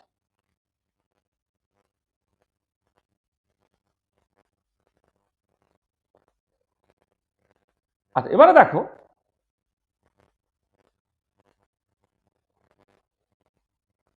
দেখো Kohlrausch law of independent migration arrange কি বলছে, ল্যামডা জিরো হচ্ছে L plus zero plus L minus zero. তার মানে যেটা ইম্পর্টেন্ট পয়েন্ট যে এল প্লাস জিরোটা এটা যে মানে মানে আয়নিক কন্ডাক্টর তার ইনফাইনাইট ডাইলিউশন সেটাকে তার আয়নিক মোবিলিটির উপরে নির্ভর করবে এবং আয়নিক মোবিলিটির সঙ্গে প্রপোর্শনাল হবে সেটা বলাই বাহুল্য। কারণ আয়নিক কন্ডাক্টর তার ইনফাইনাইট ডাইলিউশন সেটা হচ্ছে আয়নিক মোবিলিটি আর ইনফাইনাইট ডাইলিউশন তার সঙ্গে প্রপোর্শনাল। সিমিলারলি হচ্ছে এটাও তাই, অ্যানায়নের ক্ষেত্রে আয়নিক কন্ডাক্টর তার ইনফাইনাইট ডাইলিউশনটা আয়নিক মোবিলিটি আর ইনফাইনাইট ডাইলিউশন তার সঙ্গে প্রপোর্শনাল। তাহলে এবার আমি একটা প্রপোর্শনালিটি কনস্ট্যান্ট এখানেও কে নিলাম, এখানেও কে নিলাম, একই প্রপোর্শনালিটি কনস্ট্যান্ট। তো সেখান থেকে ল্যামডা জিরোটা তুমি লিখতে পারছো কত, কে ইন্টু ইউ0 প্লাস v0, মানে ল্যামডা জিরোটা তো l0 plus l plus 0 plus l minus 0 হয়।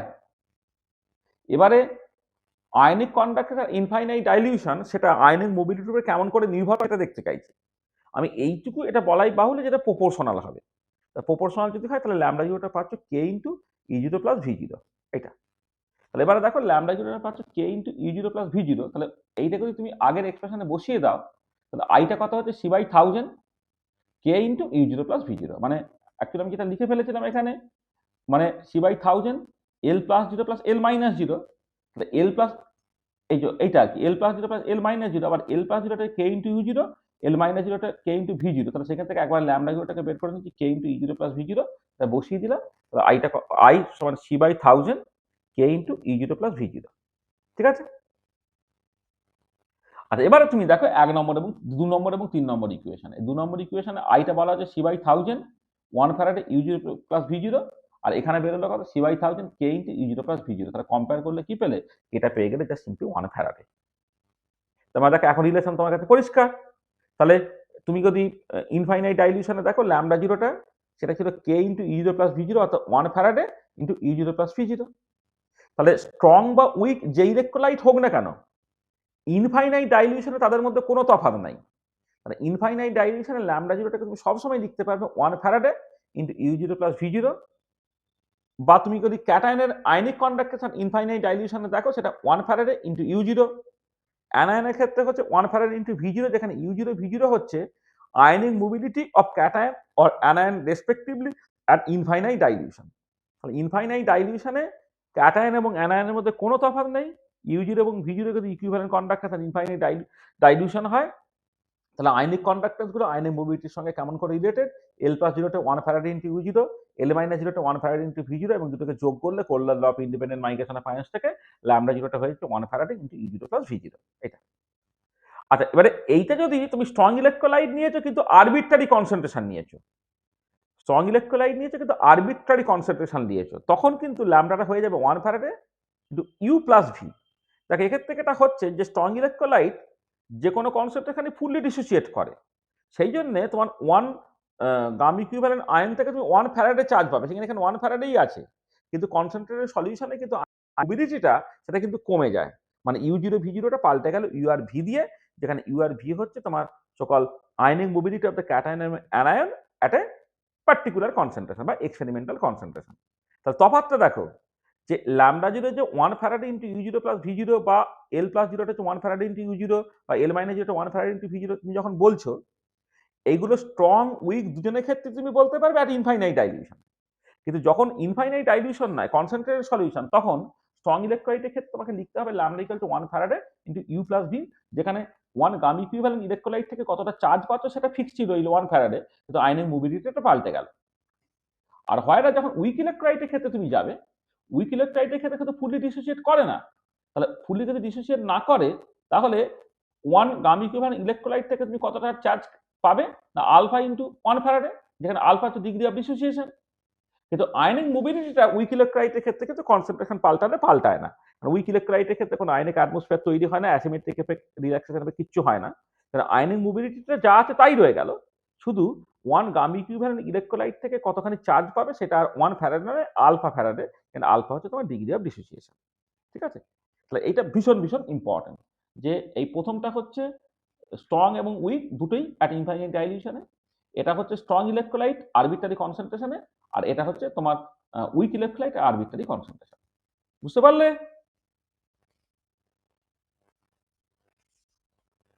হ্যাঁ স্যার। এইটা। আর এবং এইখান থেকে তুমি ভীষণ একটা ইম্পর্টেন্ট রিলেশন বের করে ফেলতে পারছো, দেখো ইকুইভ্যালেন্ট কন্ডাক্টরের সঙ্গে ডিগ্রি অফ ডিসোসিয়েশনের সম্পর্ক ফর উইক ইলেকট্রোলাইট। দেখো যদি একটা উইক ইলেকট্রোলাইটের ক্ষেত্রে ডিগ্রি অফ ডিসোসিয়েশন আলফা হয়, তাহলে ল্যামডাটা কত? ইকুইভ্যালেন্ট কন্ডাক্টর আর আরবিট্রারি কনসেন্ট্রেশন কত? ল্যামডাটা হচ্ছে alpha Faraday into U0 plus V0। আজ এবারে 1 faraday into U0 plus V0 কি? সেটাই তো equivalent conductor infinite dilution. Lambda সমান কত হলো? আলফা ইন্টু λ0 হলো। তাহলে সেখান থেকে দেখো আলফাটাকে বের করে ফেলছো ল্যামডা বাই λ0 করে। ঠিক আছে? আলফাটাকে বের করে ফেলছো ল্যামডা বাই λ0 করে। এখানে λ0 হচ্ছে L+0 প্লাস L-0। তাহলে এইটা হচ্ছে কোন একটা উইক ইলেকট্রোলাইটের ক্ষেত্রে ডিগ্রি অফ ডিসোসিয়েশন বের করার রাস্তা। হলো? ঠিক আছে? আচ্ছা, এবারে এক্সপেরিমেন্টালি তুমি কি করবে? দেখো এক্সপেরিমেন্টালি তোমাকে একটা উইক ইলেকট্রোলাইটের ক্ষেত্রে ল্যামডাটাকে বের করতে হবে, আর L+0 আর L-0 তোমার লিটারেচার ভ্যালু তোমার কাছে থাকবে। তাহলে কি মানে এটা তোমার কোন একটা গিভেন টেম্পারেচারে তার লিটারেচার ভ্যালু তোমাকে সাপ্লাই করে দেওয়া থাকবে। তাহলে কি? তাহলে প্রথমে কি করতে হবে দেখো, measure the conductance of A electrolyte at a given concentration, মানে যে কনসেন্ট্রেশনে তোমাকে ডিগ্রি অফ ডিসোসিয়েশন বের করতে বলছে সেই মানে ধরো অ্যাসিটিক অ্যাসিড, সেই কনসেন্ট্রেশন অ্যাসিটিক অ্যাসিড বানিয়ে তার কন্ডাক্টেন্স তুমি নেবে না। আচ্ছা, সেল কনস্ট্যান্ট তুমি বের করতে পারো 0.1 নরমাল KCl এবং 0.01 নরমাল KCl কে ব্যবহার করে সেল কনস্ট্যান্ট বের করতে পারো। আচ্ছা, স্পেসিফিক কন্ডাক্টেন্স হচ্ছে কি? Conductance cell constant L equal to conductivity A, এখান থেকে স্পেসিফিক কন্ডাক্টেন্স পেয়ে গেলে। ইকুইভ্যালেন্ট কন্ডাক্টর ল্যামডা হচ্ছে 1000 L/C, তার মানে ইকুইভ্যালেন্ট কন্ডাক্টেন্স পর্যন্ত তুমি পেয়ে গেলে। আর L+0 এবং L- তার লিটারেচার ভ্যালু বলে দেওয়া আছে, from the literature value the ionic conductance of at infinite dilutions we get equivalent conductance of the weak electrolyte at infinite dilution, অর্থাৎ λ0 টা পেয়ে গেলে L+0 প্লাস L-0 করে এবার এখানে বসিয়ে দিলে তুমি ল্যামডাটা পেয়ে যাবে। ঠিক আছে? তো দেখো এই অ্যাপ্লিকেশন তুমি এই ডিগ্রি অফ ডিসোসিয়েশন বের করা তার একটা অ্যাপ্লিকেশন তুমি কিন্তু এখানে পেয়ে গেলে। হয়েছে? বোঝা গেল? ঠিক আছে তো? আচ্ছা, এইখানে তোমাকে একটা প্রবলেম আমি করতে দিচ্ছি, একটা প্রবলেম আমি এখানে যে জায়গা আছে তাতে তোমার ধরে যাবে। দেখো তোমার মানে দুটো প্রবলেম অ্যাকচুয়ালি একটু মিশিয়ে দিচ্ছি আর কি। হ্যাঁ, এটা করবো, তোমার দুটো প্রবলেম একটুখানি মিশিয়ে তোমাকে একটা প্রবলেম করতে দিচ্ছি, যেখানে ডিগ্রি অফ ডিসোসিয়েশনও বের করতে হবে, আবার Kohlrausch law of independent migration of আয়নসটা তুমি ব্যবহার করতে পারবে। এক সেকেন্ড দাও।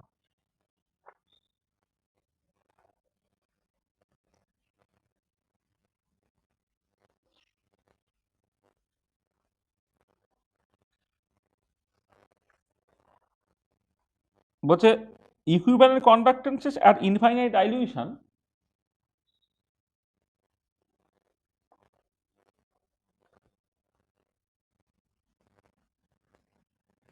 conductances at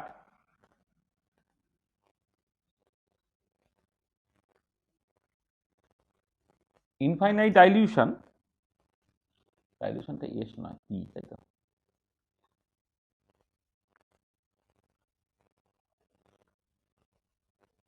হ্যাঁ, equivalent conductance at infinite dilution of HCl, NaCl and sodium acetate NaOSC are 426.2, 126.5 and 91 ohm inverse centimeter square cum equivalent inverse respectively.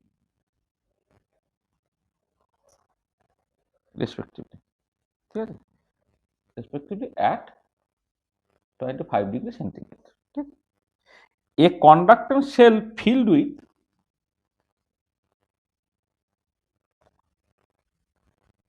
a conductor বা conductivity cell বলা হয়, conductivity cell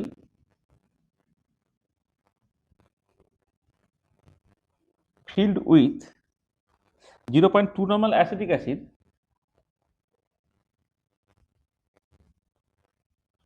2 normal acetic acid has a resistance at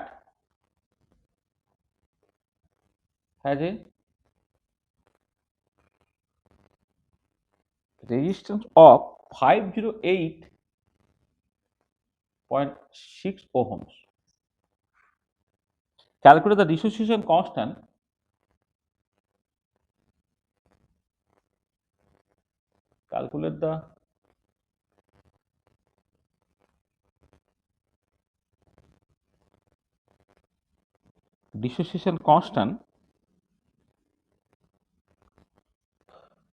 of SiOH. ঠিক আছে, এটা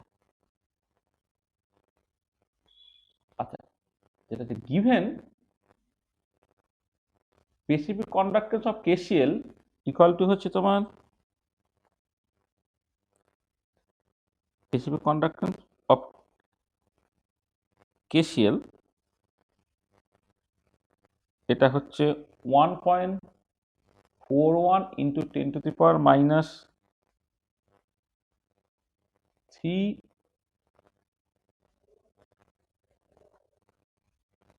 এত ohm inverse centimeter inverse for 0.01 normal and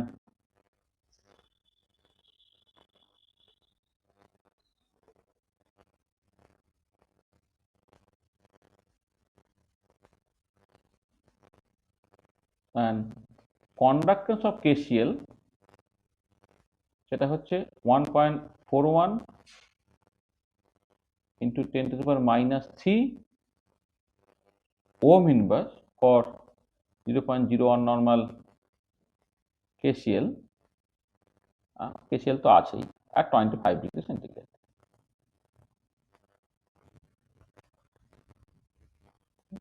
at 25 degree centigrade. এই একটা particular problem দিলাম, ঠিক আছে, এই প্রবলেমটা তোমাকে হোমওয়ার্ক হিসেবে দিলাম। দেখো এই পার্টিকুলার প্রবলেমটা যখন তুমি করে ফার্স্ট পার্ট থেকে তুমি equivalent conductance at infinite dilution for the acetic acid তুমি বের করে ফেলতে পারছো। এই যে ডেটাগুলো দেওয়া আছে যে ইকুইভ্যালেন্ট কন্ডাক্টর আর infinite dilution of HCl NaOC sodium acetate এটা বলে দেওয়া আছে, তাহলে এই পর্যন্ত তুমি ওই জিনিসগুলোকে বের করে ফেলতে পারলে।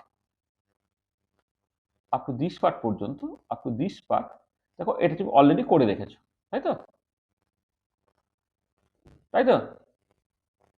এটা দেখো অলরেডি করা আছে। তাহলে আমার এই যে ল্যামডা জিরোটা বেরিয়ে গেল। এবারে তোমার বের করতে হবে ল্যামডাটা। তা ল্যামডাটা বের করবে কি করে? যে নিয়মটা শিখিয়েছি দেখো, ল্যামডা বের করতে গেলে তোমাকে 1000 L/C এই ফর্মুলায় বসাতে হবে। সিটা তুমি জানো, এলটা লাগবে। আর এলটা কোথা থেকে পাবে? এলটা পাবে হচ্ছে কন্ডাক্টেন্স সেল কনস্ট্যান্ট করে। আচ্ছা, সেল কনস্ট্যান্ট কোথা থেকে পাবে? সেল কনস্ট্যান্ট পাওয়ার জন্য এই 0.01 নর্মাল কেসিএল এর ইকুইভ্যালেন্ট 0.01 নর্মাল কেসিএল এর স্পেসিফিক কন্ডাক্টর এবং কন্ডাক্টেন্স ডেটা দুটো বলে দেওয়া আছে। তা যদি বলে দেওয়া থাকে, এই যে দেখো এই শেষে যে 1.41, এটা 1.41, তারপর সেল কনস্ট্যান্টটা বেশি গেলে 1 বেরিয়ে গেল। আচ্ছা, কন্ডাক্টেন্সটা কি করে পাবে? কন্ডাক্টর পাবে 1/রেজিস্ট্যান্স করে। তার মানে এই পার্টিকুলার প্রবলেমে তো অনেক ফর্মুলা তোমার ব্যবহার করা হচ্ছে। কনসেন্ট্রেশন সিটা তোমার বলে দেওয়া আছে, রেজিস্ট্যান্স বলে দেওয়া আছে, সেটা রেসিপ্রোকাল নিয়ে তুমি কন্ডাক্টেন্স পেয়ে যাবে। তার সঙ্গে লাগবে তোমার সেল কনস্ট্যান্টটা লাগবে স্পেসিফিক কন্ডাক্টেন্স বের করার জন্য। সেল কনস্ট্যান্ট বের করার জন্য তোমার দেখো 0.01 নর্মাল কেসিএল স্পেসিফিক কন্ডাক্টেন্স এবং কন্ডাক্টেন্সের ভ্যালুগুলো তোমার বলে দেওয়া আছে। ঠিক আছে? করে এই পার্টিকুলার প্রবলেমটা করতে পারবে তো? ভালো প্রবলেম ওখানে পারবে তো? আচ্ছা, চলো।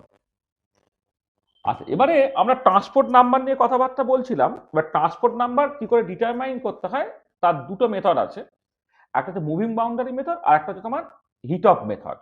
তাহলে মুভিং বাউন্ডারি মেথড এবং হিট অফ মেথড তা দিয়ে কি করে ট্রান্সপোর্ট নাম্বার বের করা হয় সেইটা একটুখানি এবারে একটু দেখে নাও। দেখো, মানে মুভিং বাউন্ডারি মেথডটাই বেশি পপুলার। তা মুভিং বাউন্ডারি মেথডটা একটু ভালো বলি তারপর আমি হিট অফ মেথডটা বলে দেবো, কারণ কাদের সিলেবাসে কী সব দিয়ে দেবে তার কোনো ঠিক ঠিকানা নেই।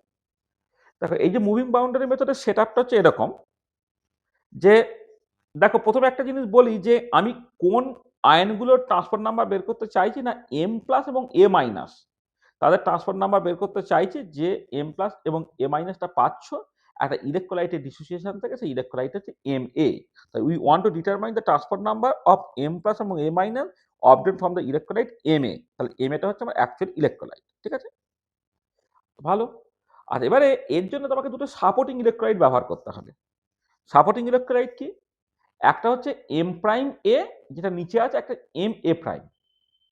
আর এবারে এম প্রাইম এ থেকে তুমি এম প্রাইম প্লাস প্লাস এ মাইনাস পাবে, আর এম এ প্রাইম থেকে এম প্লাস প্লাস এ প্রাইম মাইনাস পাবে। মিলটা দেখো, যে প্রথম কথা হচ্ছে যে সাপোর্টিং ইলেকট্রোলাইট যেগুলো তুমি ব্যবহার করছো তার দুটো প্রপার্টি তোমার থাকতেই হবে। দুটো কেন, রাদা তিনটে প্রপার্টি থাকতে হবে। একটা হচ্ছে যে সাপোর্টিং ইলেকট্রোলাইটে দেখো একজনের ক্ষেত্রে ক্যাটায়ন কমন, তার একজনের ক্ষেত্রে অ্যানায়ন কমন। যে এম প্রাইম এ, এম এর সাথে তার anion common, R M A prime তার সঙ্গে ক্যাটায়ন কমন। তাহলে একজনের ক্যাটায়ন কমন হবে, একজনের অ্যানায়ন কমন হবে, এক নম্বর। আর দু নম্বর যে তার ডেনসিটি অর্ডারটা এমন হবে যে এম এটা মাঝে থাকবে। এম প্রাইম এবং এম এ প্রাইম একজনের ডেনসিটি এম এর থেকে বেশি হবে, আরেকজনের ডেনসিটি এম এর থেকে কম হবে, এইটা। আর যে তুমি আয়নগুলোকে পাচ্ছ, ধরো মানে এ এ মাইনাস আর এ প্রাইম মাইনাস, তাদের মধ্যে এ প্রাইম মাইনাসের আয়নিক মোবিলিটি এ মাইনাসের থেকে কম হতে হবে। আর যে দুটো ক্যাটায়ন পাচ্ছ, একটা এম প্রাইম প্লাস আর এম প্লাস, তাহলে এম প্রাইম প্লাসের আয়নিক মোবিলিটিটা এম প্লাসের থেকে কম হতে হবে। তাহলে সাপোর্টিং ইলেকট্রোলাইটটা কেমন না, যে ইলেকট্রোলাইটের করসপন্ডিং আয়নগুলোর তুমি ট্রান্সপোর্ট নাম্বার বের করতে চাইছো, তা তুমি যে সাপোর্টিং ইলেকট্রোলাইটটাকে ব্যবহার করবে, একজনের ক্ষেত্রে ক্যাটায়ন কমন হবে, তার একজনের ক্ষেত্রে অ্যানায়ন কমন হবে, তাদের ডেনসিটির রিলেটিভ অর্ডারটা এরকম থাকবে যে এম এটা হচ্ছে মাঝে থাকবে, একজনের বেশি তো আরেকজনের কম হবে, এটা। আর তোমার যে দুটো এখানে আয়ন থাকছে, তোমার সাপোর্টিং ইলেকট্রোলাইট থেকে যে তুমি আয়নটা পাচ্ছ তার আয়নিক মোবিলিটি সবসময় অ্যাকচুয়ালি ইলেকট্রোলাইট থেকে যে আয়নটা পাচ্ছ তার তুলনায় কম হতে হবে, এটা। এই প্রপার্টিগুলোকে হোল্ড করতে হবে। সব লেখা আছে নিশ্চয়ই যে কি কি প্রপার্টি হোল্ড করতে হবে। Supporting electrolyte should ওবে this three following properties. ঠিক আছে, একজনের ক্ষেত্রে ক্যাটায়ন কমন, তার একজনের ক্ষেত্রে anion common, ionic mobility of m plus is greater than m prime plus, ionic mobility of a minus is greater than a prime minus, আর density অর্ডারটা either এটা না হলে এটা হবে। আচ্ছা, এক্সাম্পল হিসেবে তুমি নিতে পারো, ধরো HCl, তার থেকে যে দুটো আয়ন পাচ্ছ H প্লাস এবং Cl মাইনাস, তাদের তুমি ট্রান্সপোর্ট নাম্বার বের করতে চাইছো। তাহলে সাপোর্টিং ইলেকট্রোলাইট হিসেবে তুমি অ্যাসিটিক অ্যাসিড এবং ক্যাডমিয়াম ক্লোরাইড দিতে পারো। আচ্ছা, অ্যাসিটিক অ্যাসিডের ক্ষেত্রে তোমার এখানে দেখতে পাচ্ছ ক্যাটায়ন কমন হচ্ছে, তার ডেনসিটি হচ্ছে সবচেয়ে কম। আর এক্ষেত্রে Cl মাইনাস আর Ac মাইনাসের মধ্যে Ac মাইনাসের আয়নিক মোবিলিটি কম দ্যান দ্য Cl মাইনাস। আর একজন ক্ষেত্রে দিতে পারে ক্যাডমিয়াম ক্লোরাইড। ক্যাডমিয়াম ক্লোরাইডের ক্ষেত্রে কি হচ্ছে না, ক্যাডমিয়াম ক্লোরাইডের প্রথম কথা ডেনসিটি সবচেয়ে বেশি হচ্ছে এটা। এক্ষেত্রে ক্যাডমিয়াম 2+ আছে এবং H+ আছে, ক্যাডমিয়াম 2+ এর আয়নিক মোবিলিটিটা H+ এর তুলনায় কম থাকছে। ঠিক আছে, এইটা হলো। আচ্ছা, এবার আমি কি করছি না, তোমার ওই নিচে সবচেয়ে বেশি ডেনসিটি লিকুইডটাকে রাখছি, তারপরে রাখছি তোমার হচ্ছে ইন্টারমিডিয়েট ডেনসিটি মানে এক্সপেরিমেন্টাল ইলেকট্রোলাইটটাকে, আর উপরে রাখবো হচ্ছে লো ডেনসিটিটা। তাহলে এইরকম করে রাখলে একটা সুবিধা হচ্ছে যে ওই ডিফিউশনটা খুব স্লো হবে আর কি। তাহলে উপরে যদি ভারীটাকে রাখো সেটা নিচে চলে আসার চেষ্টা করবে, বড্ড কুইক এটা হয়ে যাবে, ডিফিউশনটা হয়ে যাবে। এটাকে অ্যাভয়েড করার জন্য সবচেয়ে বেশি ডেনসিটিটাকে নিচে রাখবে। মাঝে তো সার্টেনলি মাঝেরটা ডেনসিটি যেহেতু মানে এক্সপেরিমেন্টাল যে ইলেকট্রোলাইটটা তার ডেনসিটিটা দুজনের মাঝামাঝি বলে সেটা সার্টেনলি মাঝে থাকছে আর উপরে আরেকজন থাকছে। আর এবারে দেখো এক্ষেত্রে যে এখানে এম এ আছে, এখানে এম প্রাইম এ আছে, তাহলে এখানে অ্যানায়ন গুলো কমন, তাহলে বাউন্ডারিটা তৈরি হচ্ছে মূলত হচ্ছে ক্যাটায়ন গুলোর মধ্যে, সেখানে এটাকে ক্যাটায়নিক বাউন্ডারি বলছে। আর উপরটা যদি দেখো এদিকে এম এ, এখানে এম এ প্রাইম, এক্ষেত্রে হচ্ছে কি না তোমার ক্যাটায়নটা কমন, অ্যানায়ন গুলো হচ্ছে তোমার আলাদা। হ্যাঁ, সেখানে এটা হচ্ছে অ্যানায়নিক বাউন্ডারি। এবার আমি বাইরে থেকে কি করলাম, একটা সার্টেন অ্যামাউন্টের কারেন্ট একটা সার্টেন টাইম ধরে তোমার পাঠালাম, যাতে করে চার্জটা তোমার কাছে পরিষ্কার থাকে। তো টি টাইম ধরে তুমি লেটস সে কোন একটা অ্যাম্পিয়ার কারেন্ট পাঠাচ্ছ, তাতে করে টোটাল চার্জ কতটা হবে তুমি বুঝতে পারবে।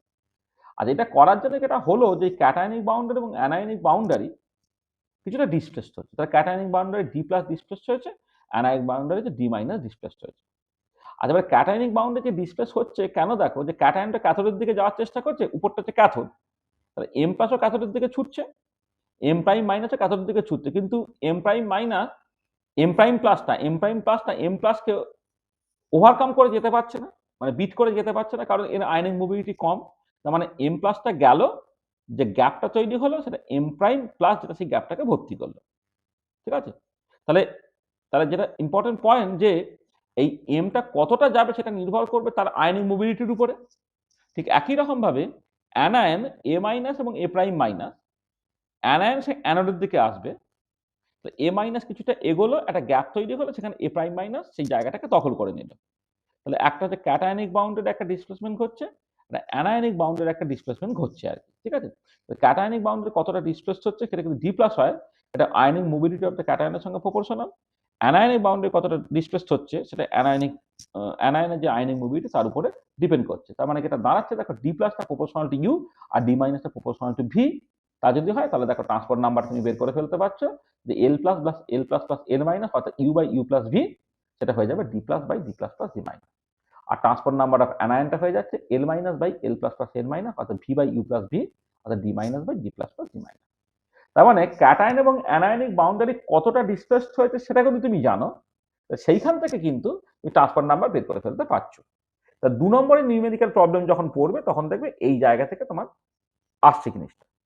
আর অল্টারনেটিভলি 3 নম্বর বা 4 নম্বরের প্রবলেম তোমার একটা অন্য ফর্মুলা থেকে বের করতে হয়। দেখো ট্রান্সপোর্ট নাম্বার অফ ক্যাটায়ন মানে কি, ক্যাটায়ন কতখানি চার্জ ক্যারি করছে বাই টোটাল কতখানি চার্জ ক্যারি করা হয়েছে। আর ক্যাটায়ন কতখানি চার্জ ক্যারি করছে সেটা কত হবে, ক্যাটায়নিক বাউন্ডারি কতখানি মুভ করলো সেই ডিসটেন্সটাকে গুণ করবে তুমি এ, যেটা এটা হচ্ছে area of cross section, area of cross section দিয়ে গুণ করলো তাহলে কতখানি ভলিউম শিফট হয়েছে তুমি দেখেছো, তাকে তুমি সি বাই 1000 দিয়ে গুণ করলে কত গ্রাম ইকুইভ্যালেন্ট আয়ন গেছে তুমি বুঝে গেছো। আর 1 গ্রাম ইকুইভ্যালেন্ট আয়ন হচ্ছে 1 ফ্যারাডে চার্জ ক্যারি করবে, তো 1 ফ্যারাডে তুমি গুণ করে দিলে। তার মানে ক্যাটায়ন যে চার্জটাকে ক্যারি করছে ডি প্লাস, যেটা সেন্টিমিটারে, এটা হচ্ছে সেন্টিমিটার স্কোয়ারে, কত সেন্টিমিটার কিউব সেটা তুমি পেয়ে গেলে, তাকে সি বাই 1000 দিয়ে গুণ করলে মানে হচ্ছে এটা হচ্ছে তোমার গ্রাম ইকুইভ্যালেন্ট পার সেন্টিমিটার কিউব, তার কত গ্রাম ইকুইভ্যালেন্ট ক্যাটায়ন গেছে তুমি বুঝে গেলে, তাকে তুমি 1 ফ্যারাডে দিয়ে গুণ করলে অর্থাৎ কতটাখানি চার্জ গেছে তুমি পেয়ে গেছো। নিচে কতখানি হবে, যদি টি টাইম ধরে আই কারেন্ট পাঠানো হয় তাহলে টোটাল চার্জ হচ্ছে তোমার কিউ, যেটা বেসিক্যালি আই ইন্টু টি। তাহলে ক্যাটায়নের ট্রান্সপোর্ট নাম্বার দেখো এই ফর্মুলা দিয়ে ঠিক হয়ে গেল। আর অ্যানায়নের ট্রান্সপোর্ট নাম্বার যখন করবে শুধু পাল্টাবে কোনটা, এখানে ক্যাটায়নিক তোমার বাউন্ডারি কতটা ডিসপ্লেসমেন্ট ঘটেছে, তার বদলে এখানে অ্যানায়নিক বাউন্ডারি কতখানি ডিসপ্লেসমেন্ট ঘটেছে, অর্থাৎ টি মাইনাসটা হয়ে যাচ্ছে D minus A C by 1000 into 1 faraday by হচ্ছে কিউ। ঠিক আছে, তাহলে এইটা ভীষণ ভীষণ ইম্পর্টেন্ট। এখান থেকে ওভারঅল ডেসক্রিপশনটা একটা প্রবাবল কোশ্চেন। সাপোর্টিং ইলেকট্রোলাইট কি কি প্রপার্টি দরকার সেটা একটা প্রবাবল কোশ্চেন। এবারে 2 নম্বরের নিউমেরিক্যাল প্রবলেম করার জন্য তুমি ক্যাটায়ন এবং অ্যানায়নের বাউন্ডারি কতখানি ডিসপ্লেসড হয়েছে সেইখান থেকে তুমি এটাকে করবে, মানে কতখানি ডিসপ্লেস হয়েছে সেইখান থেকে তুমি ট্রান্সফার নাম্বার বের করবে।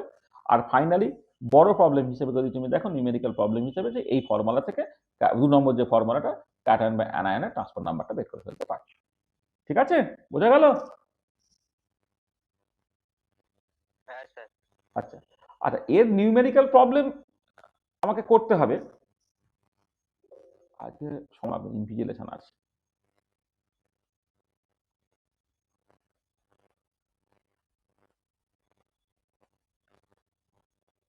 দেখ এগুলো সব কটা বাজে এখন? আচ্ছা ঠিক আছে, একটা প্রবলেম তো অন্তত করাই, তারপরে দেখা যাবে।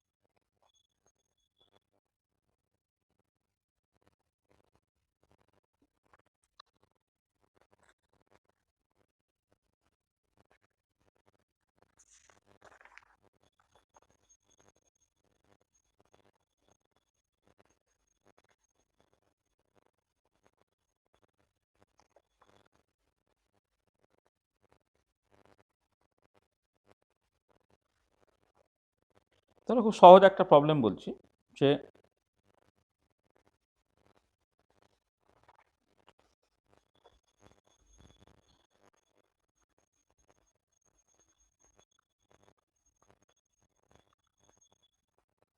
বলছে in a moving boundary experiment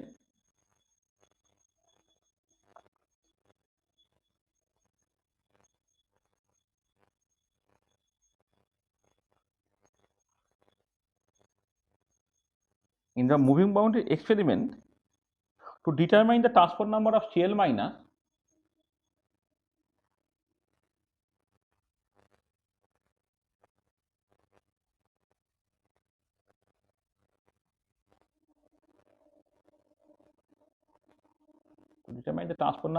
Cl minus in 0.01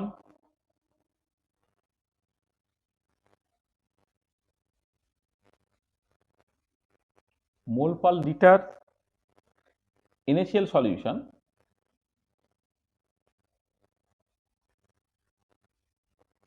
the Cl minus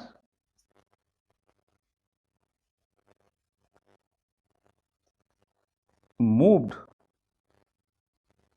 a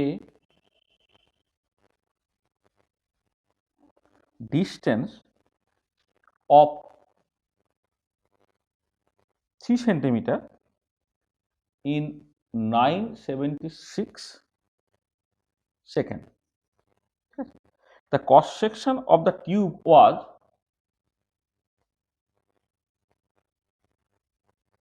cross section of the tube was 0.427 centimeter square and the current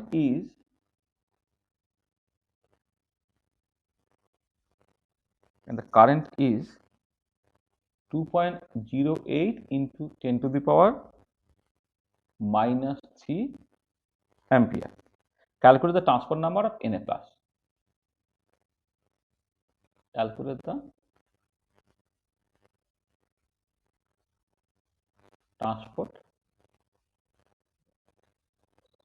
number of Na plus. ঠিক আছে, দেখো এখানে ডেটাগুলো সব দেওয়া আছে Cl মাইনাসে, আলটিমেটলি তোমাকে ট্রান্সপোর্ট নাম্বার বের করতে বলছে Na প্লাসে, মানে সেটা 1 মাইনাস টি মাইনাস করলেই তোমার জিনিসটা বেরিয়ে যাবে। তাহলে এইটা যখন সলিউশনটাকে করবে দেখো, পুরোটা তো মুভিং বাউন্ডারি মেথড থেকে, হ্যাঁ, তাহলে পুরোটাই আসছে ফ্রম মুভিং বাউন্ডারি মেথড।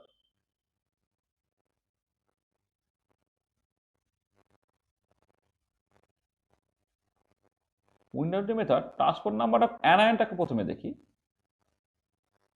কারণ সিএল মাইনাসের ডেটাগুলি বলে দেওয়া আছে। Transport number of CL minus, এটাকে তুমি টি মাইনাস নাম দাও, টি অফ সিএল মাইনাস তুমি নাম দাও, এটা কত হবে? যে অ্যানায়নিক বাউন্ডারি কতখানি মুভ করলো তাকে গুণ করতে হবে তোমাকে এরিয়া অফ ক্রস সেকশন দিয়ে, এইটা তাকে তোমাকে গুণ করতে হবে সি বাই 1000 দিয়ে, তাকে গুণ করতে হবে তোমার 1 ফ্যারাড দিয়ে। এইটা দেখো, এইটা হচ্ছে এই ফর্মুলাটা, D minus A C by 1000 into 1 faraday. আর নিচে থাকবে কি টোটাল চার্জটা কত না, সরাসরি কিউ যদি দেওয়া থাকে তো ভালো, আর না হলে টাইম প্লাস তার সাথে কারেন্ট যদি বলে দেওয়া থাকে তার মানে আই ইন্টু টি। এইটা এটা এবারে এটা যখন তুমি করছো দেখো ডি মাইনাসটা কত বলে দিয়েছে বলো তো, তোমার 3 centimetre, 3.0 centimetre. Area of cross section কত বলে দিয়েছে? 0.427 সেন্টিমিটার স্কোয়ার। আচ্ছা সি বাই 1000, সিটা হচ্ছে এখানে কত জানো? 0.01 বাই 1000। এইটা একবারে করলে কত দাঁড়াচ্ছে তোমার? মোল সেন্টিমিটার টু পাওয়ার -3। এটা মোল পার লিটার ছিল, তাকে 1000 দিয়ে ভাগ করে দিয়েছি, মানে মোল পার সেন্টিমিটার টু পাওয়ার -3 হলো। এটা হলো ফ্যারাডেটার নাম দেখো, ফ্যারাডে 96,500 ইউজুয়ালি মানে অ্যাপ্রক্সিমেটলি লিখে দেয় আর কি। এত তোমার তোমার কুলম পার মোল এটা।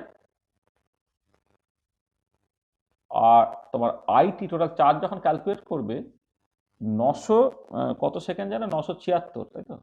976 সেকেন্ড ধরে পাঠানো হচ্ছে কতখানি কারেন্ট না 2.08 ইন্টু 10⁻³ অ্যাম্পিয়ার কারেন্ট।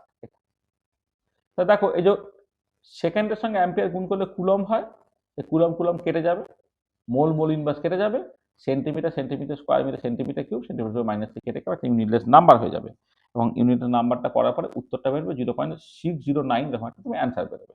তাহলে ট্রান্সপোর্ট নাম্বার অফ ক্যাটায়ন তোমাকে বের করতে বলেছে। Transport number of N A plus তাহলে কত হবে? টি অফ এন এ প্লাসটা হচ্ছে তোমার basically 1 minus T of CL minus, সেটা বেরিয়ে যাচ্ছে 1 মাইনাস 0.609, এইটা করলে যেটা বেরোবে 0.391। ঠিক আছে, বুঝতে পেরেছ? হ্যাঁ স্যার। মানে একদম ফ্ল্যাট পুরো, মানে তুমি এতে ফেলবে তোমার মানে ফর্মুলা তুমি ফেলবে, ফেলে তুমি প্রবলেমটাকে করে ফেলতে পারবে। ঠিক আছে। আচ্ছা আর একটা পার্টিকুলার প্রবলেম বলছি, ধরো মানে এইখানেই বলি,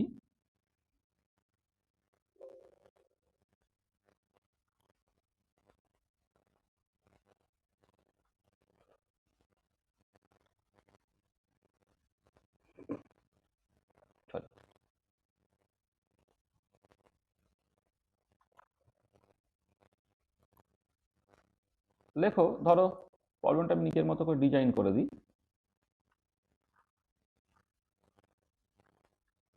in the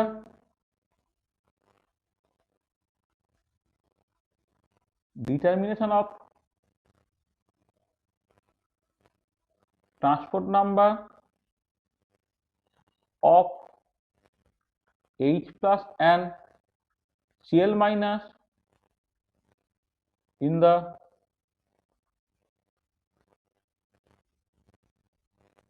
aqueous solution of HCl by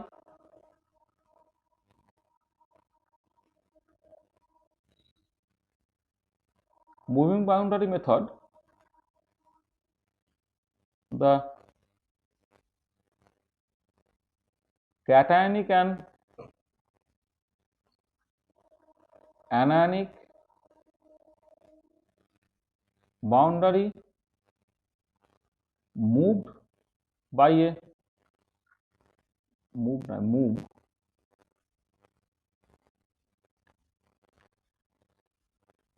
by a distance of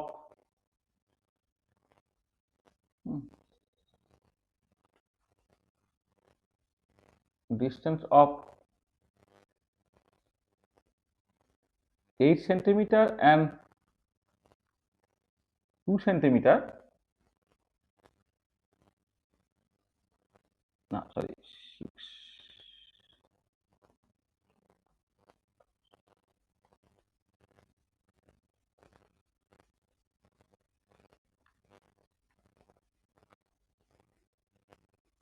approximately ধরো আমি বললাম 7.5 centimeter and 2.5 centimeter respectively. Calculate the transport numbers of H plus and shear minus.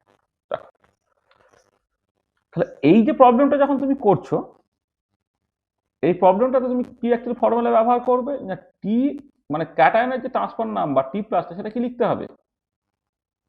Cationic boundary কতখানি মুভ করছে divided by D plus plus D minus, আর CN minus একটা anion তার transfer number কি হবে? অ্যানায়নিক বাউন্ডারি কতখানি move করছে D minus by D plus plus D minus. আর এই যে D plus by D plus plus D minus যখন তুমি করছো, এটা কত বলে দিচ্ছে না 7.5 centimetre divided by 7.5 centimetre plus 2.5 centimetre. এইটা এটা আমি ভাগটা সুবিধা হবে বলে তোমার 7.5 প্লাস 2.5 টোটালটাকে 10 করে রেখেছি আর কি। অর্থাৎ 10 দিয়ে ভাগ করলে এটা কত হবে? 0.75 হলো এটা। আর এটা যখন করছো তখন সেটা কত হচ্ছে 2.5 centimetre divided by 7.5 centimetre plus 2.5 centimetre, এইটা করলে কত বেরোবে? 0.25 বেরোবে। ঠিক আছে, দেখো একদম জাস্ট ফ্ল্যাট ফর্মুলায় ফেলবে, তোমার প্রবলেমটা হয়ে যাবে। ঠিক আছে, তাহলে এইটা হচ্ছে তোমার 2 নম্বরের নিউমেরিক্যাল প্রবলেম হিসেবে দেখবে তোমার পরীক্ষায় কিন্তু এসেছে, মাঝে মাঝে এসেছে। ঠিক আছে, তো এই টাইপের প্রবলেম কিন্তু তুমি করবে। আর এখান থেকে এই প্রবলেমগুলো ছাড়াও যেটা আমি বললাম আর কি, যে কোশ্চেনটা খুব পড়ে যে what are the properties needed for the supporting electrolytes in the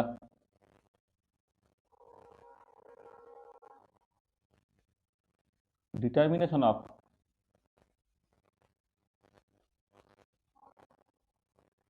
transfer number of an transfer number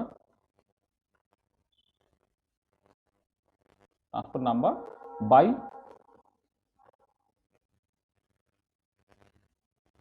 moving boundary method. হ্যাঁ, তো মুভিং বাউন্ডারি মেথডে তুমি যখন ট্রান্সফার নাম্বার বের করবে তখন কি কি প্রপার্টিগুলো হোল্ড করতে হবে। ঠিক আছে, আচ্ছা আচ্ছা, আর একটা যে মেথড সেটা হচ্ছে হিট অফ মেথড। ঠিক আছে, আর হিট অফ মেথডে যেটা করতে হয় এই হচ্ছে সেট আপ। এই সেট আপে কি হচ্ছে দেখো তোমার, যে এটা হচ্ছে অ্যানোড কম্পার্টমেন্ট, ডান দিকটা বলে ক্যাথোড কম্পার্টমেন্ট, তার এখানে অ্যানোড আছে, এদিকে ক্যাথোড আছে, আর মাঝেরটা বলে মিডল কম্পার্টমেন্ট। ঠিক আছে, আচ্ছা এবার তুমি শুরুতে একটা পার্টিকুলার কনসেন্ট্রেশন সবেতে ছিল, এবার কিছু সময় ধরে কিছুটা কারেন্ট তুমি পাঠানোর পরে তুমি যেটা দেখবে যে অ্যানোড এবং ক্যাথোডে কিছু কনসেন্ট্রেশন লস হয়েছে। ঠিক আছে, এবারে কতটা কনসেন্ট্রেশন লস হয়েছে তার উপরে নির্ভর করবে তোমাকে ট্রান্সফার নাম্বারটাকে বের করতে হয়। দেখো যখন তুমি কারেন্ট পাঠাচ্ছ তাহলে সেই চার্জটা তো ক্যাথোড বা ক্যাটায়ন বা অ্যানায়ন ক্যারি করছে। এবার তুমি যখন অ্যানায়ন অ্যানোডের দিকে যায়, ক্যাটায়ন ক্যাথোডের দিকে যায়, তার মানে ক্যাটায়ন যদি ক্যাথোডের দিকে যায় তার মানে এই প্রথমে মিডল চেম্বার থেকে ওটা ক্যাথোডের দিকে গেল, মিডল চেম্বারটা কনসেন্ট্রেশন লস হলো, অ্যানোড চেম্বার সেটাকে ফিল আপ করে, তার মানে আলটিমেটলি এটা দাঁড়াচ্ছে যে ক্যাটায়ন সে বেসিক্যালি অ্যানোড চেম্বার থেকে ক্যাথোড চেম্বারের দিকে চলে যাচ্ছে, ক্যাটায়ন ক্যাথোডের দিকে যায় বলে, আর অ্যানায়ন সে আলটিমেটলি ক্যাথোড চেম্বার থেকে অ্যানোড চেম্বারের দিকে চলে আসছে। ঠিক আছে, তো আমি বললাম শুরুতে তিনটেতে ইউনিফর্ম কনসেন্ট্রেশন ছিল, আমি সেটাকে 5টা ক্যাটায়ন 5টা অ্যানায়ন 5টা ক্যাটায়ন 5টা অ্যানায়ন 5টা ক্যাটায়ন 5টা অ্যানায়ন সেইরকম ভাবে দেখাচ্ছি। আচ্ছা, এবারে এটাকে স্টেপ ওয়াইজ দেখাচ্ছি, যে প্রথমে ধরো তিনটে ক্যাটায়ন সে বেসিক্যালি অ্যানোড চেম্বার থেকে ক্যাথোড চেম্বারের দিকে চলে গেল। প্রথমে অ্যানায়নের মুভমেন্টটাকে দেখাচ্ছি না, ক্যাটায়ন সে তিনটে ক্যাটায়ন সে অ্যানোড চেম্বার থেকে ক্যাথোড চেম্বারের দিকে চলে গেল, এখানে তাদের 5টা থেকে 2টো হয়ে গেল, আর এখানে 5টা বেসিক্যালি 8টা হয়ে গেল। আর তারপরে অ্যানায়ন সে আবার ক্যাথোড চেম্বার থেকে অ্যানোড চেম্বারের দিকে যাবে, ধরে নাও দুটো করসপন্ডিং ক্যাটায়ন সে ক্যাথোড চেম্বার থেকে অ্যানোড চেম্বারের দিকে চলে এলো, তারপর অর্থাৎ ক্যাটায়নের সংখ্যা এখানে 5টা ছিল 3 হয়ে গেল, আর এখানে 5টা ছিল 7 হয়ে গেল। আলটিমেটলি ডিফারেন্স ইন কনসেন্ট্রেশন কি তৈরি হচ্ছে, দেখো এখানে 5টা নেগেটিভ চার্জ এক্সেস, এখানেও তোমার 5টা নেগেটিভ চার্জ এক্সেস, তাহলে এক্সেস চার্জগুলো কি হবে, ডিসচার্জ হয়ে যাবে। অর্থাৎ ওভারঅল কনসেন্ট্রেশন এখানে 5 ছিল হয়ে 2 হয়ে গেল, এখানে 5 ছিল হয়ে তোমার 3 হয়ে গেল। তার মানে কি অ্যানোড চেম্বারে একটা কনসেন্ট্রেশন লস হয়েছে, ক্যাথোড চেম্বারে একটা কনসেন্ট্রেশন লস হয়েছে। আচ্ছা, তাহলে 5 থেকে 2 হয়ে গেছে, 5 থেকে 3 হয়ে গেছে। এবারে অ্যানোড চেম্বারে যে 3টে কনসেন্ট্রেশন লস হলো তার কারণটা কি না, ক্যাটায়ন 3টে ক্যাটায়ন গেছে বলে। আর ক্যাথোডে যে তোমার দুজনের কনসেন্ট্রেশন লস হলো কেন, কারণ দুটো অ্যানায়ন এদিক থেকে এদিকে চলে এসেছে বলে। তার মানে পরিষ্কার তুমি বুঝতে পারছো যে যে তোমার এই তোমার বেসিক্যালি কতখানি কনসেন্ট্রেশন লস হচ্ছে অ্যানোড চেম্বারে, সেটা ক্যাটায়নের আয়নিক মোবিলিটির সঙ্গে প্রপোর্শনাল। আর ক্যাথোড চেম্বারে কতখানি কনসেন্ট্রেশন লস হচ্ছে সেটা তোমার বেসিক্যালি অ্যানায়নের আয়নিক মোবিলিটির সঙ্গে proportional. Transport number of cation যদি U by U plus V হয়, তার মানে ইউটা proportional to number of gram equivalent electrolyte loss from anode chamber divided by anode এবং ক্যাথোড চেম্বার মানে টোটাল কতখানি লস হয়েছে। আর টোটাল কতখানি লস হয়েছে মানে বেসিক্যালি হচ্ছে তোমার কত ফ্যারাডে তুমি চার্জ পাঠিয়েছো, ঠিক আছে। তা total gram equivalent electrolyte lost or deposited to both the electrodes together, ঠিক আছে। তাহলে এবারে টি মাইনাস যেটা transport number of anion calculate করবে V by U plus V, ভিটা কার সাথে proportional, number of gram equivalent of electrolyte loss from cathode chamber তার সঙ্গে প্রপোর্শনাল। আর নিচে আবার as usual total gram equivalent electrolyte loss or deposited to both the electrodes together. তাহলে এইটা হচ্ছে তোমার বেসিক্যালি হিট অফ রুল, হ্যাঁ, এবং হিট অফ রুলের করসপন্ডিং প্রিন্সিপাল। আর হিট অফ মেথড দিয়ে যদি তোমাকে ট্রান্সফার নাম্বার বের করতে হয়, এই যে মেন রুল দুটোকে মাথায় রাখবে, মাথায় রেখে সেই মতো করে প্রবলেমটাকে তুমি করতে পারবে। এটা হয়েছে। আমার মনে হয় আজকে এই পর্যন্তই রাখা থাক, হ্যাঁ, পরের দিন এখান থেকে স্টার্ট করা যাবে। মানে এই এই এই অ্যাপ্লিকেশন বা ইত্যাদিগুলো না আমি পরের দিনের জন্য এগুলো ফাঁকা রাখি। হ্যাঁ, এই যে মানে basically transport number determination by moving boundary method এবং হিট অফ মেথড এই পর্যন্ত আজকে রাখা থাক, কেন এরপরে আজকে একটু পরীক্ষার ইনভিজিলেশন আছে, একটু তাড়াতাড়ি পৌঁছাতে হবে। হ্যাঁ হ্যাঁ, তাহলে এই পর্যন্ত আজকে রইল। নেক্সট ক্লাসে আমরা এই জায়গা থেকে বাকিটাকে বলতে থাকবো আর কি। আজকে ভেবেছিলাম যে আরেকটু বলে দেবো, কিন্তু আজকে বলতে গেলে আর সময় হবে না। তো দেখো তাহলে যতখানি বলেছি এই পর্যন্ত সবার কাছে পরিষ্কার তো, কোনো অসুবিধা হচ্ছে না তো?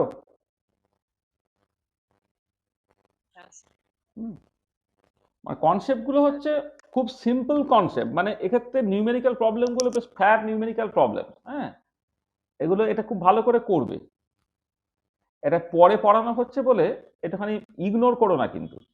হ্যাঁ, ভীষণ ইম্পর্টেন্ট এগুলো। আর এমনি তোমাদের অন্যান্য তো মানে ধরো একটা তো হয়তো 90% পড়া তো হয়ে গেছে, 90% পড়াটা খুব ভালো করে তৈরি করো। আমরা এই তো মানে তোমার তো বলি কি 10-12 তারিখের মধ্যে, আজকে তো 7 তারিখ, তাহলে আগামী 4-5 দিনের মধ্যেই কিন্তু আমি টোটাল সিলেবাসটাকে প্রপারলি শেষ করে দেবো।